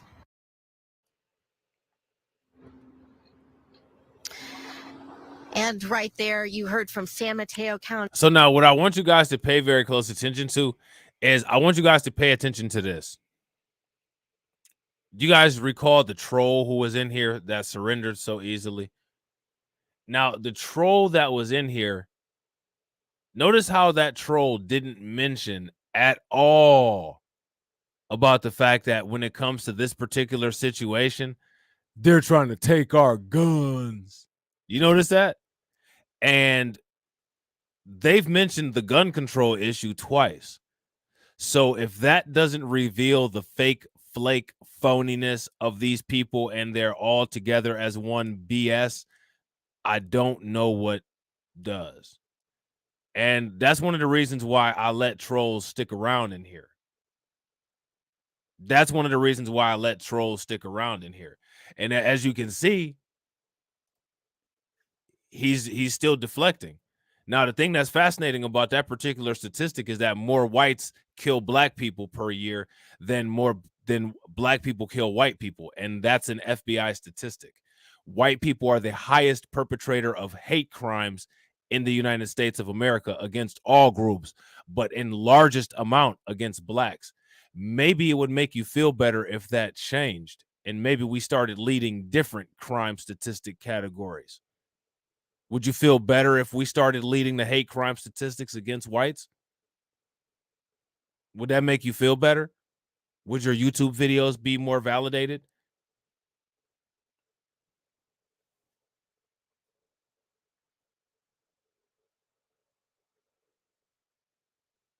Here's a better question. What about all the whites that kill their own families?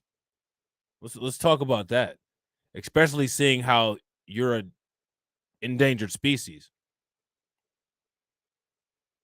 I mean, if you all only cared about yourselves as much as you care about praying mantises, you might not have the negative population growth. But you've made laws to protect praying mantises. You've made laws to protect killer whales, and you haven't even made laws to protect yourselves, and you're offing yourselves at an alarming rate. Not only are you deleting your own families, but white males delete themselves the most out of every single group of humans on the planet, which is fascinating because that group of people has the biggest privilege on the planet. So when you say that no one hates white males more than Democrats, despite the fact that I'm not a fan of Democrats, I have to disagree. When it comes to hate, I have to look at the people who are taking those people out. And I'd have to say that no one hates white males more than white males. So you might want to do something with that. County Board Supervisor David Pine, again, talking about this tragic loss of life, 7 people who were killed. I'm back here live at the 501 San Mateo Road location. You can see they keep bringing in more vehicles. There are more investigators who keep coming in the back. You can But as you guys can see, they love the content. They love the content. So when they're not saying anything, they're there watching because, you know, they can't come up with anything on their own. You know what I'm saying? So there's the content. You know what I'm saying? It's just like woke. You can't come up with anything on your own. You had to adopt the word woke. You want a permission slip to say the N-word. You couldn't even build this country on your own. You had to get unhired labor. What do you do on your own besides the backstroke in sewage?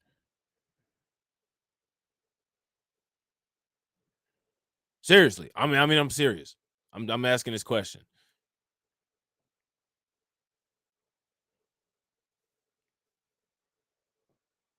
Besides passing diseases like it's a football, what else do you do?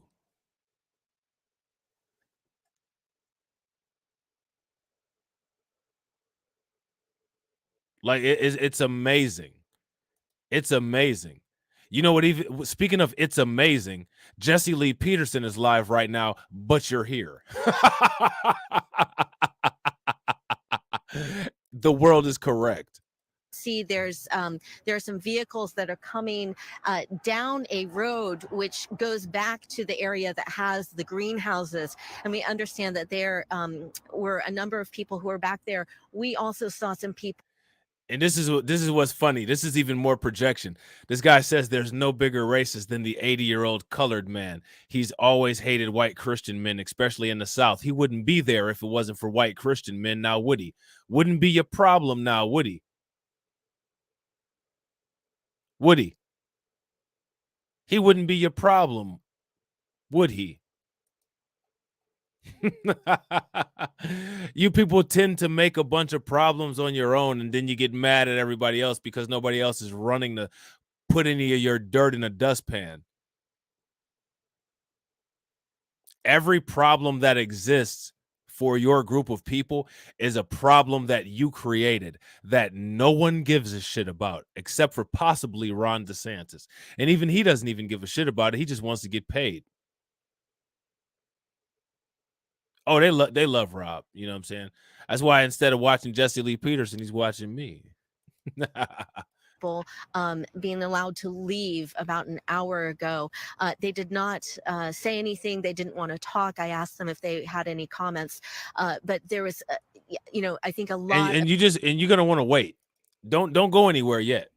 Don't go anywhere yet, because the roast of Ron DeSantis is coming up after this. As a matter of fact, I'm gonna start the roast of Ron DeSantis immediately after this video clip. Okay. So it's coming. Of emotion here. The chaplain arrived, and there is, a lot of work I think that they are still trying to collect evidence here, even though they do, as you heard Zach say, have the suspect in custody. Alex. Yeah, you can only imagine the trauma that all of the people. Hey, look at this. He said Jesse Lee and Officer Tatum are both good boys. They respect white cops, white Christians, and Trump. Well, it seems like Jesse Lee and Officer Tatum, they might be doing better than white female teachers, because it seems like white female teachers don't respect white Christian values at all. It seems like the only thing that they're after is the dick. So why is that? You got any word on that? And why is it that you think that that's not a threat, but critical race theory is? Can you explain that shit to me?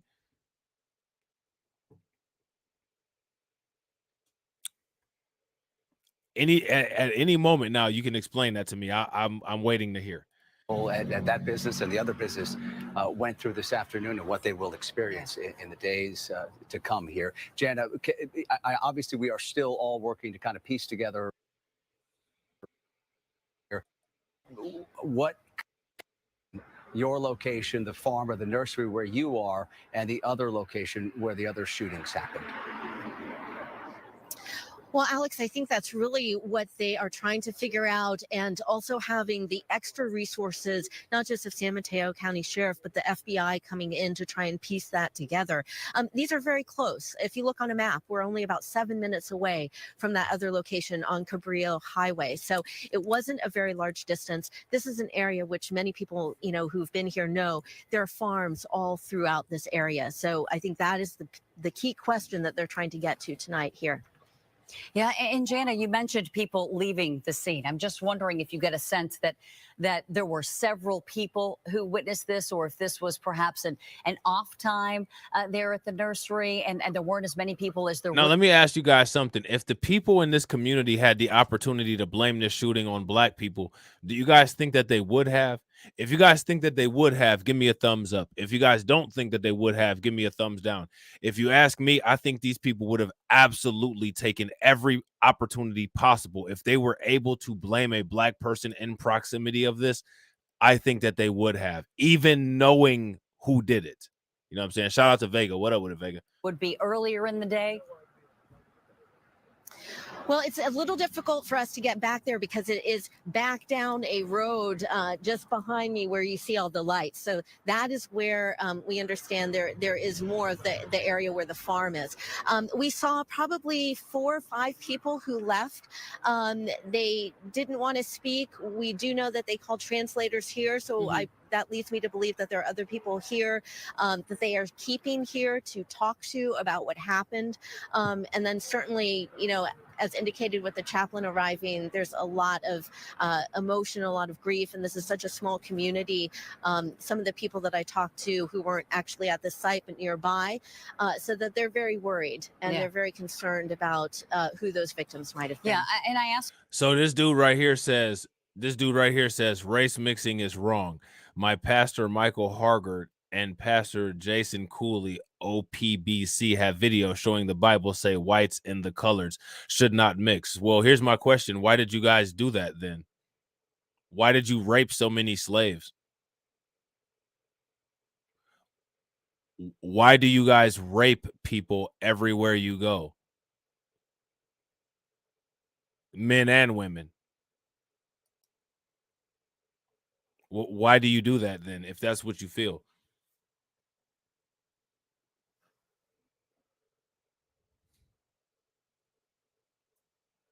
This dude says race mixing.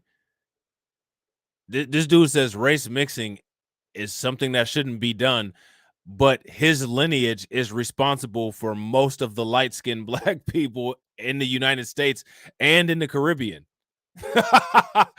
You know what I'm saying? This motherfucker helped create light-skinned people. But you're sitting here telling us about race mixing. What about your boy Thomas Jefferson and Abraham Lincoln and George Washington? But then they get outraged when there's a black woman who makes a TikTok video and she tells a white boy that she prefers black men. Then you're outraged about that. Well, you must be racist. What are you talking about? Why are so many Proud Boys married to black women? What's up with your girl, Amy Roebuck? What's up with Kim Kardashian?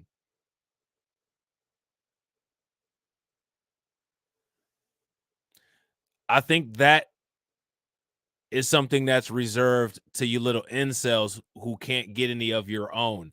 And also, you don't take accountability for your own culture. You can't sit there and cry about race mixing when your race is responsible for mixing most of the races on the planet up. Fuck out of here. Are you serious? Who created the term mulatto? Who created the first mulatto? White people like to take credit for the first of everything that they created. If I'm not mistaken, white people created mulattoes.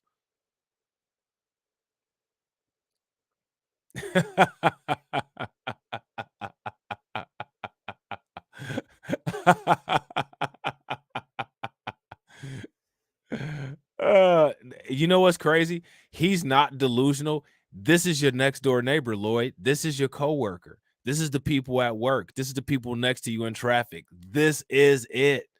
You know what I'm saying? This is what we're dealing with. You know what I mean? Ask you that question in regards to witnesses, because it seems as though sheriff's officials received really important information really quickly. I mean, the sheriff's department had a description of the suspect vehicle. They knew who they were looking for, and then as soon as that sheriff's deputy got sight of the vehicle and a description of the suspect, lined them both up, and then made that arrest. So facts. If you guys believe the world is correct as a mofo, give me a thumbs up. If you guys disagree, give me a thumbs down. The world is correct. You know what I'm saying? And you having your Confederate correct moment. Thank you, Jana. I know you're going to be spending the rest of the evening there talking with people there at that shooting scene. Appreciate you talking with us tonight. Now, all right, so there's that. All right, we want to continue our. So there's that. So this is what the guy looked like right here. Chun-Li Zhao. He was identified as the alleged gunman in a pair of shootings that left 7 people dead in Half Moon Bay on Monday. Okay. So he was getting busy. He did a pair of shootings. All right. We're going to get to this Ron DeSantis roast. Okay. So this is interesting, right? Ron DeSantis is defending his ban on the quote unquote AP African American history class. Now, let me ask you guys a question. Do you guys know what's allegedly in that African American history class? If you guys know, give me a thumbs up and put it in the comment section. If you guys don't know, give me a thumbs down. And also, if you guys haven't smashed that like button, please make sure you guys smash that like button and also hit the bell. I put it on my community post. All right. Let's check this out. And shout out to Khaled. What up with it, bro? Republican Governor Ron DeSantis defending his decision to block a new advanced placement course on African American studies from being taught in Florida schools. He says Florida's current standards for teaching Black history are, quote, cut and dried history, and that most So check this out, y'all. This is hilarious. This is actual white people shit. Everybody throw some champagne bottles in the air. Everybody put some hands up in the air. He says Black slavery was a myth by the fake news liberal media. Blacks were servants and treated good. White Irish were the real slaves, very mistreated. Let me ask you a question. Why do white Irish people like McDonald still have their last names? And where the hell did you get us from with the last names that we have? Is every single Black person's last name the result of a maiden name? Where did our last names come from? Can I hear your delusional answer for that? But this is real, though. This is real. This guy's outraged, huffing, puffing, sweating. You know what I'm saying? It smells like mustard and bologna. You know what I mean? Oh, yeah, he's trolling T-Rex, but it's fun. You know what I'm saying? It's fun. Yeah, I must be Irish, too. Well, shit, hell, I'm Irish. Right? So there you go. So then we're slaves. Me and Emmanuel. So where's our reparations? And we're saying this as Irish guys. I'm saying this as an Irish man.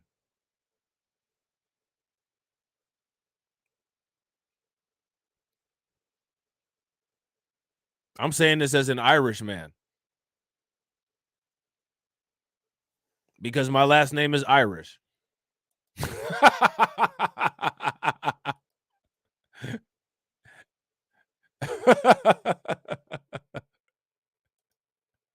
This is what these people, this dude is actually testing the upper limits of his IQ with this dumb shit.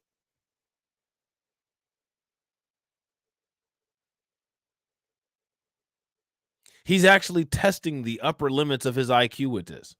Now, here's a better question. Let's entertain the Irish. Let's entertain the Irish topic for a second. Who enslaved or who held Irish people as indentured servants? Who did it? Who did it? Who was the individual or individuals who had the issue with the Irish people? Who had the issue?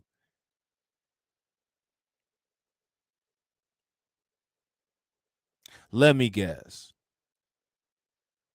Was it Black people? If it was Black people who oppressed the Irish, give me a thumbs up.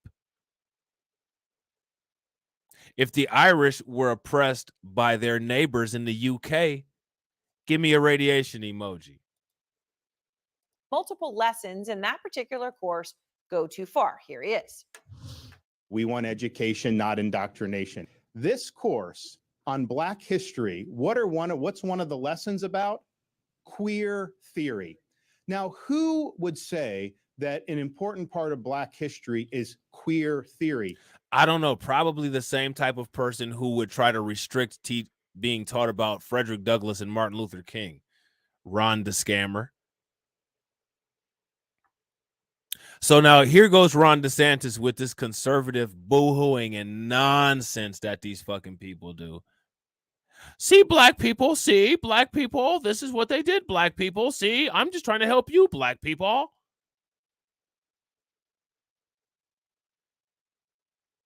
So what you're actually looking at here is you're looking at the conservatives and the Democrats working together.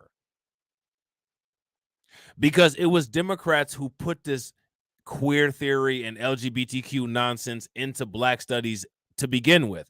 And they did that to attempt to run with the trope that that's a part of our culture. But as you can see, it's clearly not, because Biden is sanctioning countries in Africa that are not welcoming LGBTQ, and monkeypox is running wild in Europe. So this is another mayonnaise, cream-colored, false narrative that these people are trying to run. Another scam, a political grift, attempting to do this nonsensical. We're all in it together. If you just listen to everything that we're saying, you're done. We're not listening to anything that you're saying. These people are running the same scam concurrently. They're running the same scam concurrently. That is somebody pushing an agenda on our kids. And so when you look to see And when he says on our kids, who is he talking about? He's talking about the same kids that those teachers in Florida be twerking on. What do the kids look like that the teachers in Florida be twerking on? They don't look like me or you. Stuff about intersectionality, abolishing prisons, that's a political agenda. It's the latest in a long line of culture war battles that DeSantis has been happy to fight amid growing speculation. So now one thing that we have to ask is how did queer studies and feminism get inserted into African-American studies? How did that happen? That's the question that people need to be asking. Where did that come from? How did that happen? Does anybody know? And real quick, ladies and gentlemen, if you guys have not smashed that like button yet, please make sure you guys smash that like button. Also, if you guys have not subscribed to the channel, make sure you guys take a moment and hit that bell icon twice. Culture war babble. Facts, Tarek. And that's exactly what this is. No, they don't want to own anything, Freedom Queen. And if you say anything about it, oh my God, the outrage. The outrage. That he will run for president. Steve Contorno is out front in St. Petersburg, Florida, with new details. So, Steve, we just heard DeSantis say, he laid it out very clearly why this course is not welcome in the state of Florida. What else do you know about that is part of? So what Ron DeSantis is trying to do is Ron DeSantis is trying to package this as if he's doing black people a favor. So again, what this is this is an attempted, assumed low IQ ploy that the conservatives are running to try to play the role of white savior. That's the angle that Ron DeSantis is taking. And these people just don't get it. Like, they clearly just do not get it. And they're not going to get it. And it is what it is. It doesn't matter if they get it or not. We got it. The curriculum. Aaron, this is going to be a study of the African-American experience from a whole bunch of perspectives and subjects. It's going to include not just history, but also art and humanities and politics and geography. So it's going to include a lot of topics that you would expect. We took a look at the syllabus, and there's things on it. Facts. That Big you would homie expect Ron in a at course it like again. this, like Civil War and Black communities, Black suffrage and women's rights, and civil rights leaders. It also includes exposing kids. Now, see, notice how they're trying to package this stuff together. And this is what I'm telling you. Watch out for these packages. Watch out for these combo meals. Watch out for this bundle nonsense. Black suffrage and women's rights. The Civil War in Black communities. The Civil War in Black communities. Black suffrage and women's rights. Are we going to talk about how much of a racist Abraham Lincoln was? Now, remember, we're clearly not going to talk about that because Ron DeSantis is one of the people who was outraged by the way people were talking about Abraham Lincoln. People were holding Abraham Lincoln accountable to being the white supremacist that he is. But Ron DeSantis didn't like that. To things that they might not have had a chance to learn previously, like Western African empires and Black musical innovation. But there's a number of topics in the final Western African empires and black music innovation. We have a rich history here in the United States. So what I want you guys to pay very close attention to is pay attention to this course. Here's my question to you guys listening. What do you guys think about what's being talked about that's being taught in this course? And my question is, who came up with this course? Who came up with the syllabus? Who made the guidelines for this course? Does this sound like a quote unquote Black American studies class? And I agree 110% with Bitcoin Key. This is all because we don't create the curriculum. If you guys agree with that, give me a thumbs up. If you guys disagree, give me a thumbs down. Where did this stuff come from? section that the DeSantis administration has raised objections to. And this includes the topics that are things like Black feminism, Black queer studies, and reparations movement. Now, do you see what they just did there? Do you see what they just did there? Black feminist literary thought. How's that going to help Black men? Black queer studies. How's that going to help Black men or Black women? And then what we're going to do is we're going to lump the reparations movement into this. Do you see how even the topic number skipped? This is 4.16, 4.19, all the way down to 4.30. What does reparations have to do with any of this? Coupled in reparations with the BS. You see that, Kwa? You see that? And this is what I've been telling everybody, man. This is what I've been telling everybody. This is what they do. They will try to find something as outlandish as possible. You got Ron DeSantis sitting there acting like he's some kind of hero. I'm going to save you from this. But at the bottom, we're going to slip in reparations real quick so we can just dead the conversation on that. I don't think so. Now, here's the question. Where is the Democrat pushback? Jim Clyburn, what is he doing? He got his mouth full of beer-battered cod or something? Yeah, they're extremely disrespectful. And the only way to curtail the disrespect is for us to be just as disrespectful. Exactly, Lana. Now they're trying to say woke is now trans. They're trying to squeeze themselves in. Super facts, Kelly. This is what they're doing. This is what they've been doing. This is the exact same thing that they did to attempt to repackage woke. Yeah. Yeah. Jim Clyburn sitting around sucking on some damn Gordon fish sticks, not doing his job. You know what I'm saying? Now, you can ask what's up with the other, you know what I'm saying, the other Black media. What's up with Roland Martin? You know what I'm saying? His big puffer fish face ass ain't got nothing to say about this. And the DeSantis administration says that the concepts and the writings in these sections overlap and intersect with critical race theory, which, as you know, has been banned in Florida. And also, there you go. So what they've done, at least what Ron DeSantis is trying to do, is Ron DeSantis is trying to create a basket weave where he can somehow tie in reparations to critical race theory and then attempt to stomp out the conversation because Ron DeSantis isn't a doso. And I agree with Solo T. That's why we need our own think tanks. Super facts. And I agree, Ricky. DeSantis is trying to out Trump with his babble. Super facts. If you guys agree, we need our own think tanks. Give me a thumbs up. If you guys disagree, give me a thumbs down.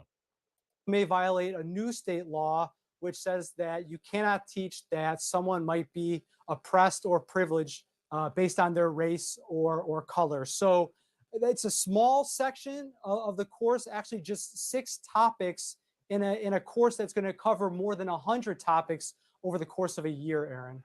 And that's what the objections were about, that those specific 6, or what were they? Was there anything else? Yeah, so it's really interesting. Most of the objections are actually around the writings that are suggested as part of this coursework because they come from Black thought leaders or activists or historians. Okay, so who are these Black thought leaders or historians. Have you guys ever heard who? Now, again, I want you guys to understand what's going on here. CNN is calling these people black thought leaders and historians. I've never heard of any black thought leaders talking about black feminism. I've never heard of any black thought leaders talking about queer studies, queer theory. Have you guys ever heard that? I haven't heard any of that. I don't understand what that has to do with where we are here in the United States. Shout out to DSB. What up with it, bro? Who the DeSantis administration says have pushed for ideologies that they don't want being taught in Florida schools, like communism. Now, I talked to a teacher who is currently instructing this class at like communism, right? But they didn't have any problem with that sickle and hammer on that flag in that video about the AAPI community. Pay very close attention. They didn't have any problem with that. Now, here's my question. How many black people are out here banging for communism? If you're banging for communism, give me a thumbs up in the chat. If you're not banging for communism, give me a laughing emoji in the chat. high school, and she is just baffled by this assertion that this is somehow injecting politics or ideology. This is a study of these topics that have been instrumental in civil rights movements of their era. Like, how do you talk about the civil rights actions of the last 20 years without mentioning the Black Lives Matter movement, which DeSantis... How do you mention the what? How do you mention the civil rights of the last 20 years without mentioning the Black Lives Matter movement? I mean, very easily. You don't mention the Black Lives Matter movement and talk about all of the progress that was made. That's how you do it. Like, what are you talking about? You know what I'm saying? What laws did Black Lives Matter get passed? What did Black Lives Matter do as far as getting legislation put into place? They didn't even get the George Floyd Justice and Policing Bill into place. They didn't get any reparations legislation pushed. They didn't get anything done. What are they talking about? What are they yeah. You know what I'm saying? Like, very easily, like, just talk about the shit and don't mention Black Lives Matter. What the fuck do you mean? You know what I'm saying? Like, what? says shouldn't be taught because they push for abolishing prisons. So, Aaron, this is what they are using to convince people that this course should not be allowed in Florida when it is. See, like, this is what they do too.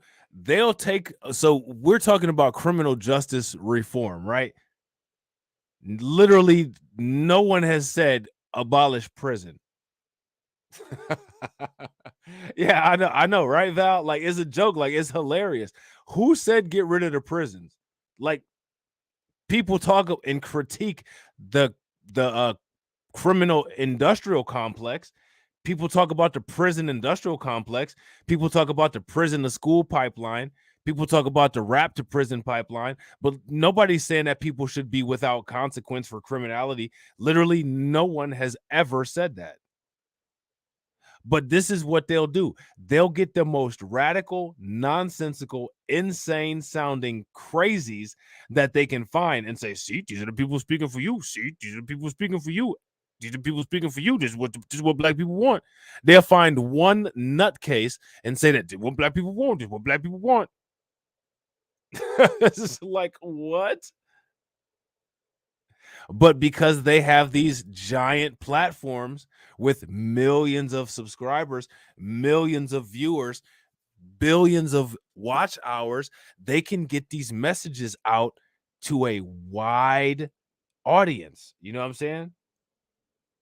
Yeah, exactly. And then there's that. They're trying to tie prisons to us. And as we know, criminality is not a black cultural issue. Criminality is not a black American issue. Criminality is an American issue, not a black American issue. It's an American as a whole issue. Facts, Tarek. Widely available in 2024. All right. Thank you very much, Steve Contorno. And I want to go now to Eric Erickson, host of The Eric Erickson Show, and Bakari Sellers, the former Democratic member of the South Carolina House of Representatives. So, Bakari, what do you say to Governor DeSantis and his defense for blocking this course in Florida? Well, I would say to Governor DeSantis, if he was in front of me, I would say that your blatant ignorance is showing. He asked the question, who would care about Black queer studies? I would say that the king of rock and roll, Little Richard, was a Black gay man.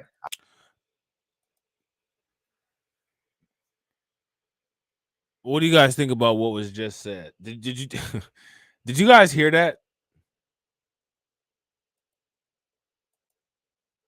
If he was in front of me, I would say that your blatant ignorance is showing.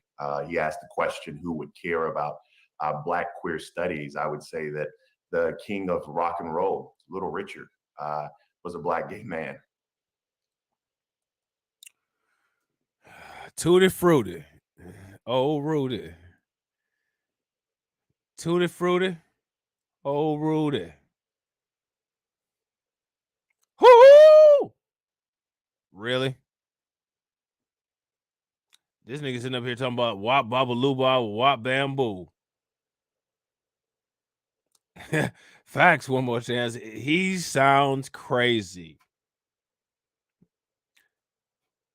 He took that time to trash a Black man. Super facts, DSB.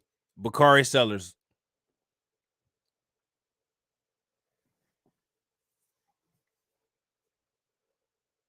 Yeah, I got you, Torian. I can't believe this dude answered this question like this. The South Carolina House of Representatives. So, Bakari, what do you say to Governor DeSantis and his defense for blocking this course in Florida? Well, I would say to Governor DeSantis, if he was in front of me, I would say that your blatant ignorance is showing.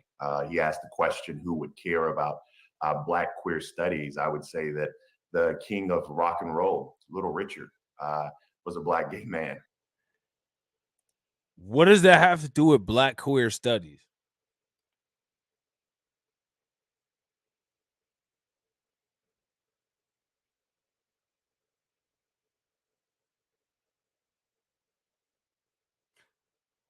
What does that have to do with Black queers? Right. Yeah. Yeah, bro. Like what? Well, I would say to Governor DeSantis, if he was in front of me, I would say that your blatant ignorance is showing. He asked the question, who would care about Black queer studies? I would say that the king of rock and roll, Little Richard, was a Black gay man. I would say that the And see, like this right here. This is what I'm talking about right here. This right here, ladies and gentlemen. This is one of the reasons why the media has these people have to be handled. Super facts, Val. I think that anybody in the room right now, not just me, any one of us out of all 68 people watching this live stream, anybody here could have answered that question better than that. Anybody could have answered that question. I know Torian about to do a Petty Pendergrass on this idiot right here. You know what I'm saying? The architect of the March on Washington, Bayard Rustin, a Black gay man. I would say that one time, one of the greatest minds of our generation, of our lifetime, James Baldwin, he was once asked by a reporter about the challenges he faced in his career growing up Black, impoverished, and gay. So what you see that CNN is trying to do is and again, this is what I'm talking about how they're working hand in hand with the conservatives.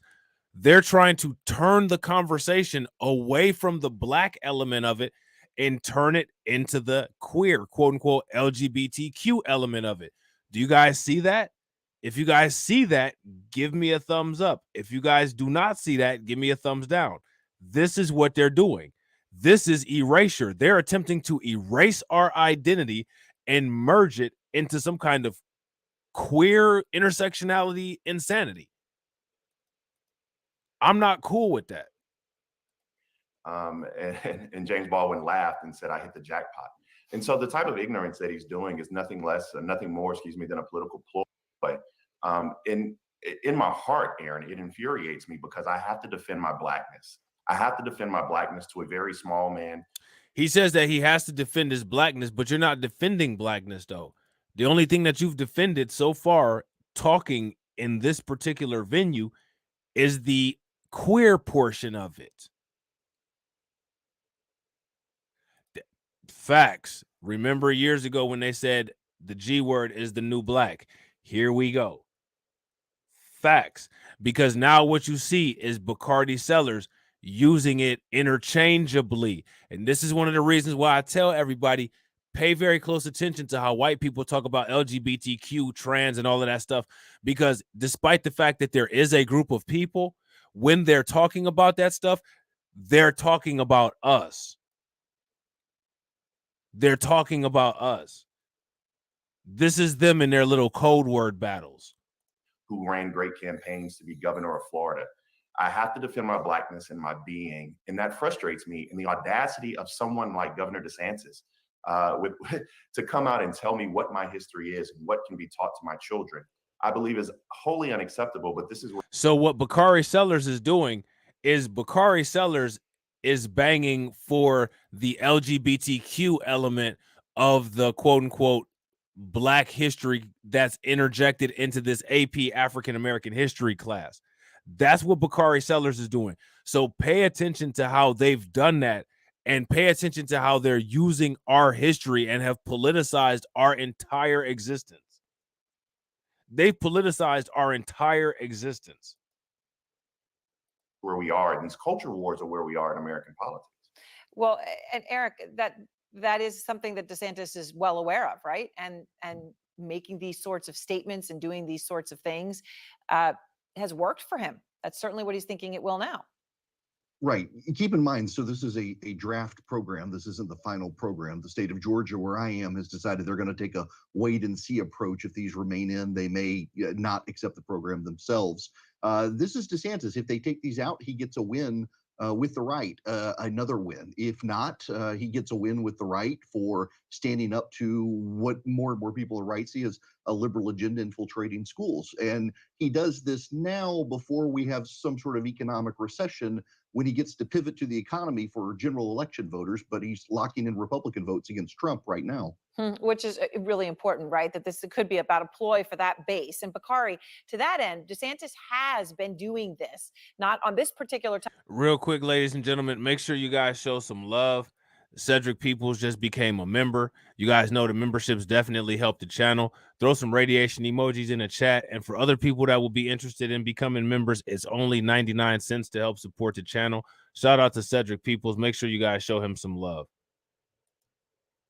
Topic, but on many others, right, over the past couple of years, right, building this up. Just listen to a few. In our K through 12 schools, we're not allowing critical race theory in Florida. We have to protect our girls. Why is critical race theory coupled with queer theory?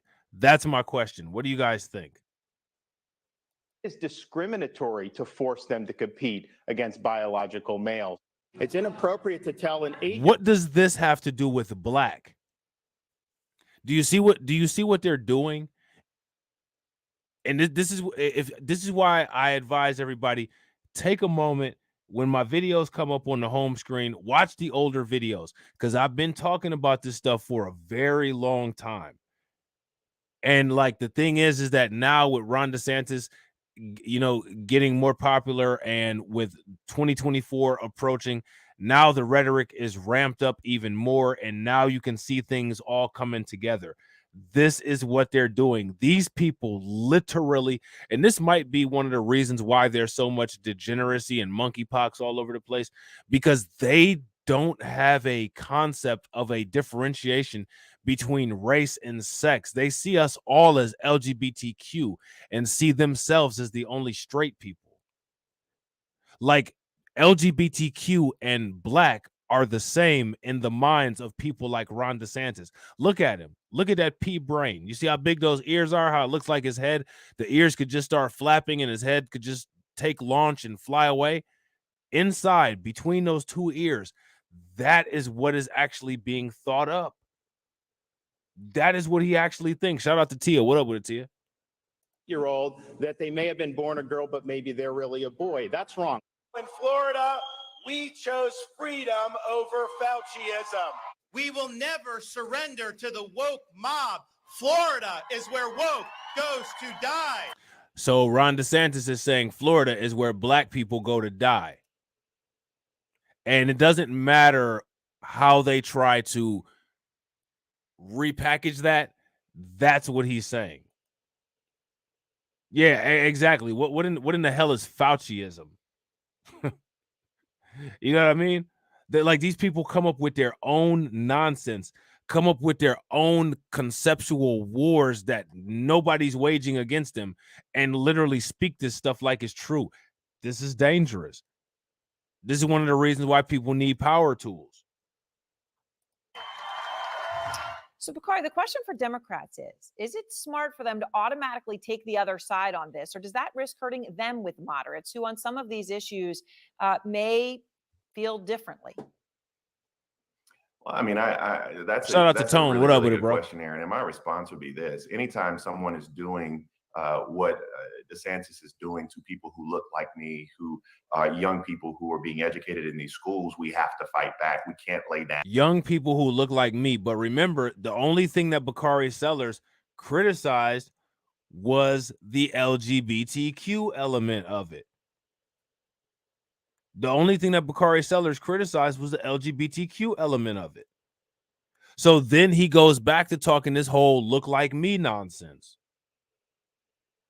On these issues. We don't have to wade into every culture war, though, to answer your question.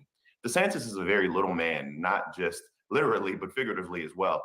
And one of the things that we have to do, that we have to realize, is that right now he's waging a battle against Donald Trump. He's trying to win over these primary votes, as Eric said. But the unique thing about this party and what they're doing now is you're not hearing Ron DeSantis talk about. I gotta agree with Mr. Knickerbocker here. Mr. Knickerbocker says we black people are the only ones who don't realize this has been a war.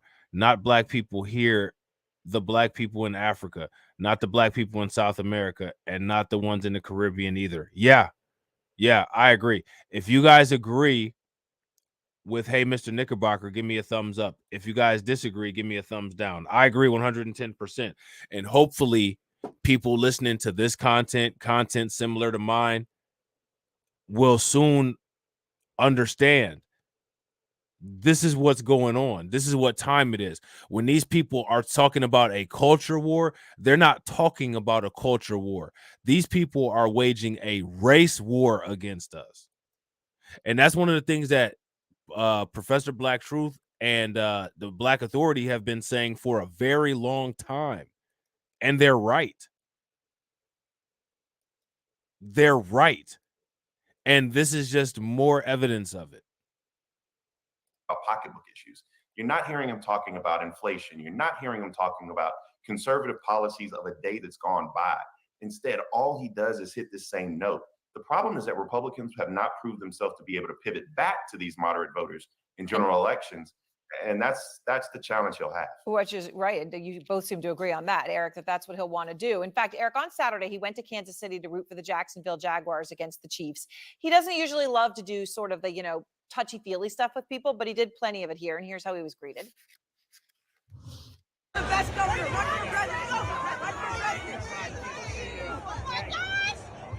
And Eric, look, we know DeSantis is a favorite among GOP donors. That has been true for a while. They've been looking for an alternative to Trump. Trump's base, though, voters have been loyal to Trump. Is DeSantis peeling off some of them? Is this working? So now pay very close attention to how this is pivoted from this school issue to now who's going to win, Trump or DeSantis? Who's going to win, Trump or DeSantis? You guys see this? So that's where this is going. Now you're understanding the motive of why DeSantis is doing the things that he's doing. But pay very close attention to how we're expendable in the process. Which means that we need to not be dealing with any of these people. As a matter of fact, we need to be banging against both of these sides.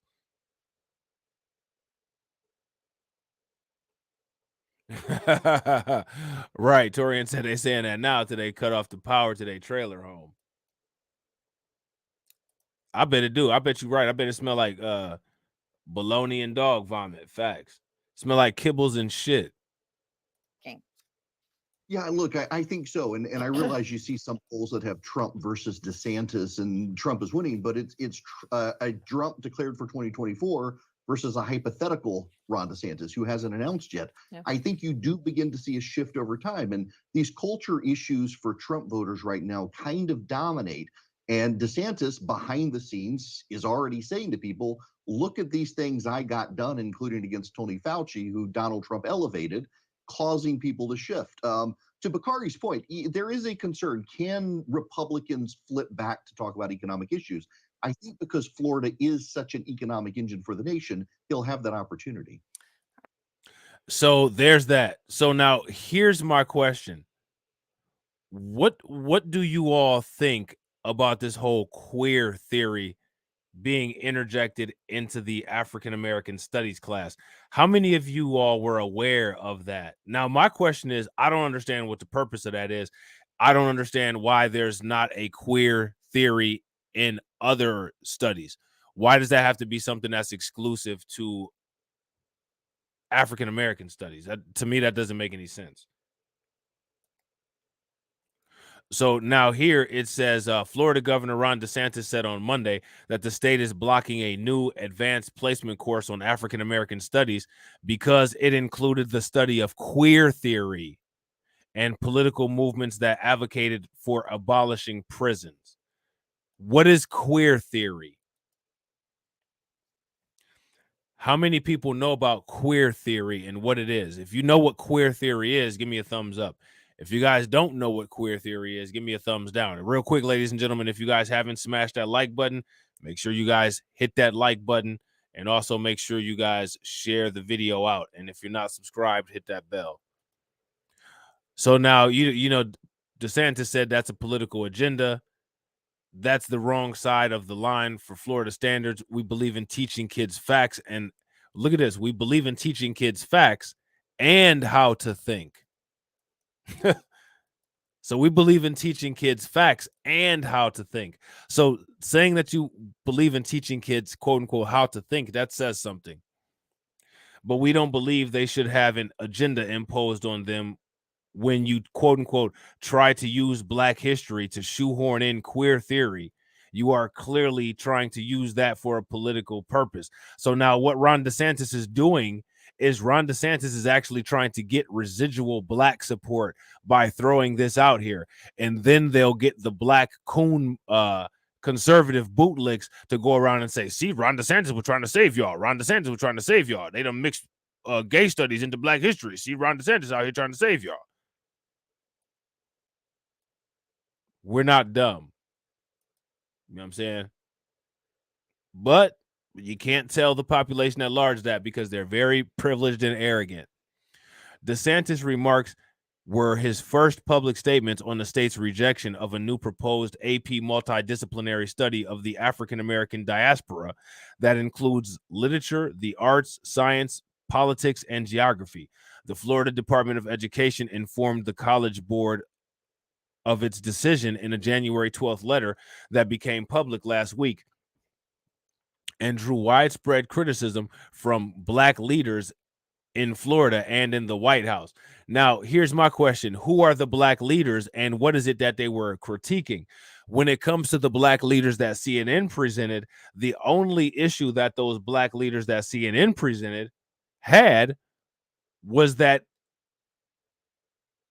they were upset that queer theory wouldn't be talked about. They weren't really upset about the fact that Black history wasn't being taught. They weren't really upset about the Black history part. Bakari Sellers was outraged about the gay queer theory, but not outraged about the Black history part. The department told CNN on Friday that it had concerns about 6 topics of study in the year-long course, such as the movement for Black lives, which we all know the movement for Black lives is Black Lives Matter, Black feminism, and reparations. So I want you to understand, pay very close attention to how Ron DeSantis, the snake, tried to put the focus. What he did was he tried to put the focus on feminism and queer studies, and he left off the part about, yeah, I want to get rid of the reparations too. Ron DeSantis is not your friend. Ron DeSantis is not your friend. Say it with me. Ron DeSantis is not your friend. Okay. Many of the objections were tied to the inclusion of text from modern Black thought leaders and history teachers whose writings the DeSantis administration believes violate state laws. So now here's the question. Who are these people?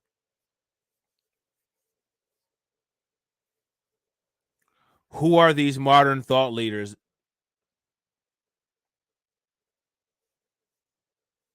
Does anybody know who these modern thought leaders are?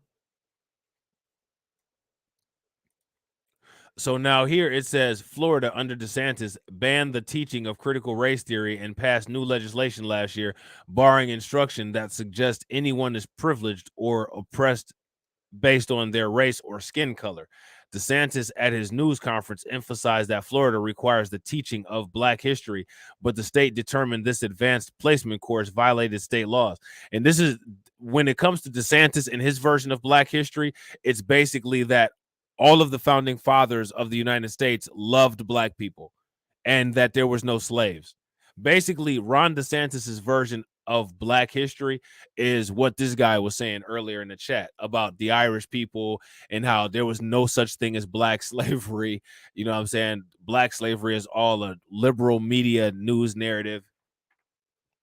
Just like he believes that the apartheid was a liberal news media narrative and that people like Elon Musk are the true African Americans. This is what goes on in the minds of mayonnaise and golden raisins.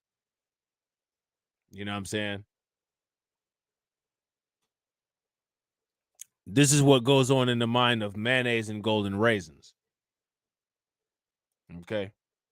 So now here it says we want to do history, and that's what our standards for Black history are.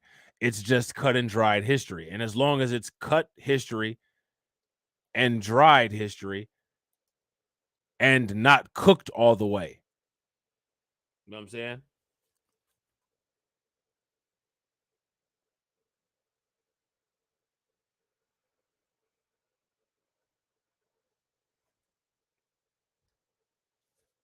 So as long as everybody understands that, you learn all the basics, you learn about great figures, and I view it as American history. So basically what Ron DeSantis is saying is that what he wants to see as American history is what you will learn in Florida as American history.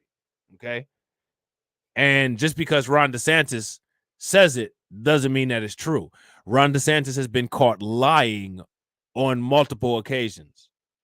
He's been caught misinterpreting history on multiple occasions.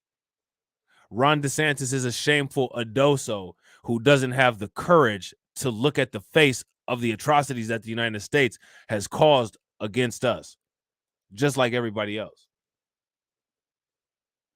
And that's not our problem. That's his problem. If he's got that big of a problem with it, he should use that nice government benefits package that he has and go take his ass to a psychiatrist and deal with it. So now here it says, I don't view it as separate history.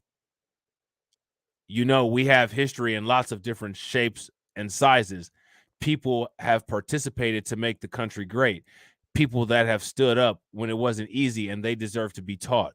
But abolishing prisons being taught to high school kids as if it's somehow a fact, no, that's not appropriate. So again, I'm not sure who's out here banging for teaching to abolish prisons, but this is just something that Ron DeSantis, a delusional adoso, has come up with in his tiny pea brain. Okay.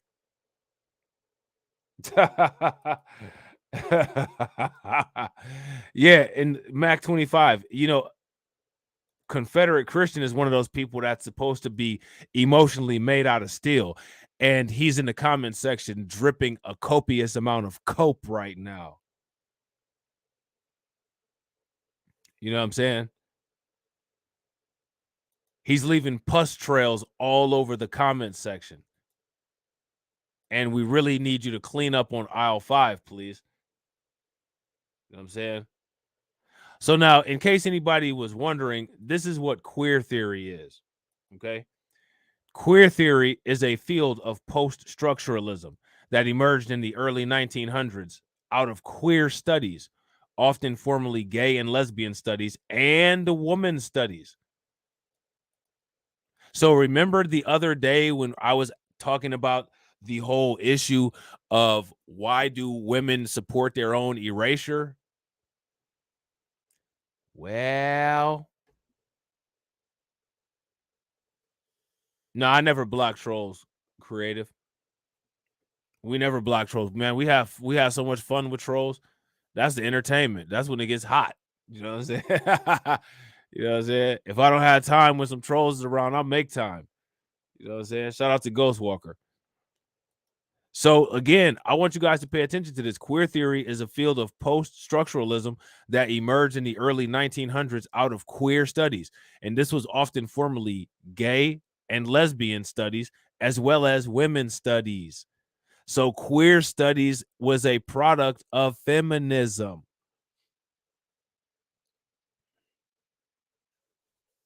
Queer studies was a problem as feminism.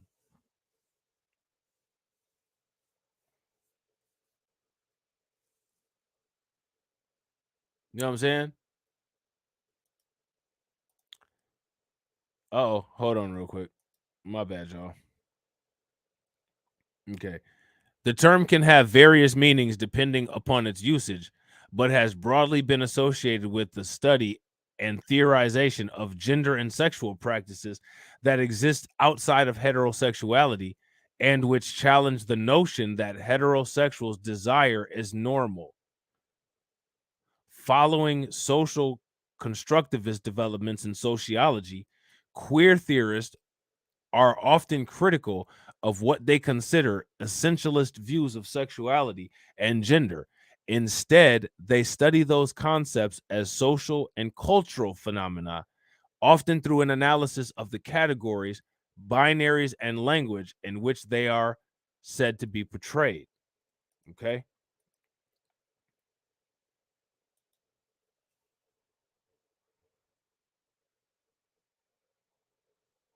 Okay. So now this is what white people, right? Like this guy right here is attempting to wrap into black issues. Like this guy right here believes that this is a black issue. And you will literally hear these people just winding themselves up and just repeat. Oh, the minorities, the oppressed groups. That's what he's talking about. But they veil their anti-black racism using LGBTQ. Oh, yeah, he's a fan.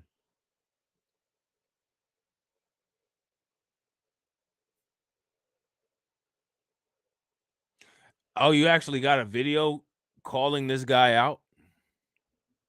That's funny. You better than me. Informal use of the term queer theory began with Gloria Anzaldúa and other scholars in the 1990s, themselves influenced by the work of French post-structuralist philosopher Michael Foucault. So as we can see, why these people are sitting here saying that this is a war on white people, they were influenced by the work of a French post-structuralist. Okay. They were influenced by someone else who was European.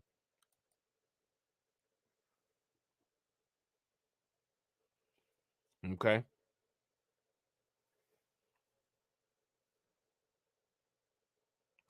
This dude said he had a stuffy nose that day. That's that stuffy nose stopped you from fighting, bro? Y'all sick all the time anyway. You should have been used to that. You had no Kleenex in your pocket. You know what I'm saying? Who viewed sexuality as socially constructed and related to identity politics. So you know when you hear people say, "Well, race is a social construct," that was the predecessor to now these same people saying that gender is a social construct.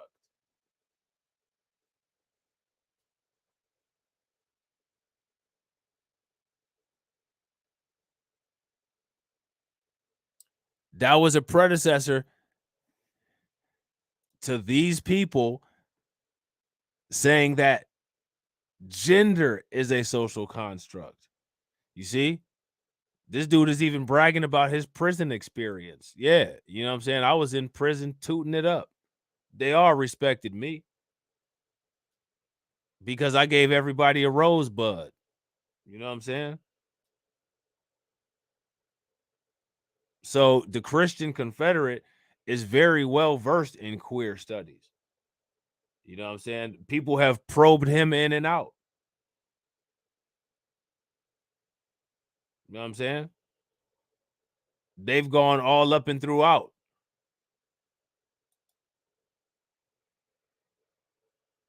Yeah. The booty warrior. This dude is a warrior. You know what I'm saying? He's got a spear with a little Frankfurt at the end of it. You know what I'm saying? So now here it says Teresa D. Lourdes organized the first queer theory conference in 1990. David Halperin, an early queer theorist, writes in his article, The Normalization of Queer Theory. So now, how did you get this into Black history is the question. Notice how no Democrats will talk about this. None of these clowns like Vosh or Destiny and then these white liberals, none of them will talk about how this gets introduced. White liberals will only present Black people and minorities or whatever it is that they want to do as LGBTQ and wrap and blanket everything into LGBTQ. And it's not the same. Our identity is not LGBTQ.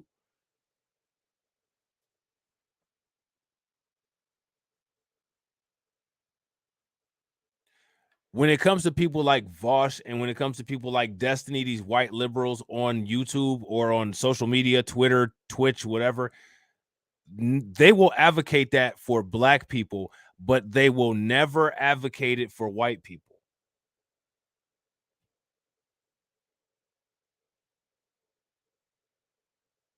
This dude said, look up Mighty Mouse charges. He was 33 and raped a 12-year-old girl and went to prison. I'm not surprised. I'm not surprised at all.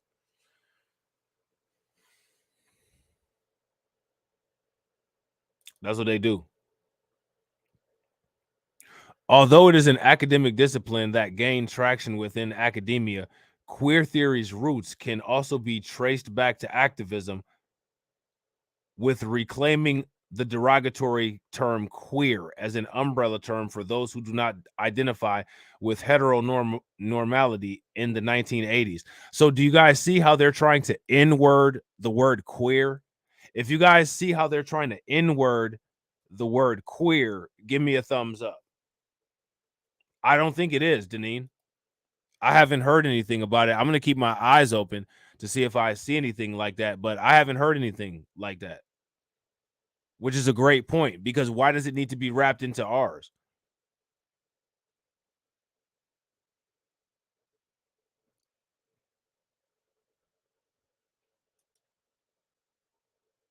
So now what they're saying is that, oh, you know, they were going through this struggle, and what they did was they reclaimed the word queer, just like Black people, how Black people, quote unquote, reclaimed the N-word. Do you see what they're doing here? As an umbrella term for those who do not identify with heteronormality in the 1980s. This will continue on in the 1990s with Queer Nation's use of queer in their protest chants, such as "We're here, we're queer, get used to it." Okay. So we're actually going to go deeper into this in another live stream, because I actually have another live stream planned that dives even deeper into this topic, and we're going to revisit the Pritzker family. You guys remember the Pritzker family? If you guys remember the Pritzker family, give me a thumbs up. If you guys don't remember the Pritzker family, give me a thumbs down, because it's the Pritzker family and people like the Pritzker family that fund a lot of these agendas. And while the Pritzker family is funding a lot of these kind of agendas, you got politicians like Ron DeSantis, who has to pander to his inbred voter base and try to blame it on us because we're the easy scapegoats. It is 2023 and we're not scapegoats anymore. In 2023, we're taking either names or taking heads. And real quick, ladies and gentlemen, I didn't even see Janesta Coleman with the $10 super chat. Shout out to Janesta Coleman for the $10 super chat. Make sure you guys show her some love. Throw some radiation emojis in the chat. All right.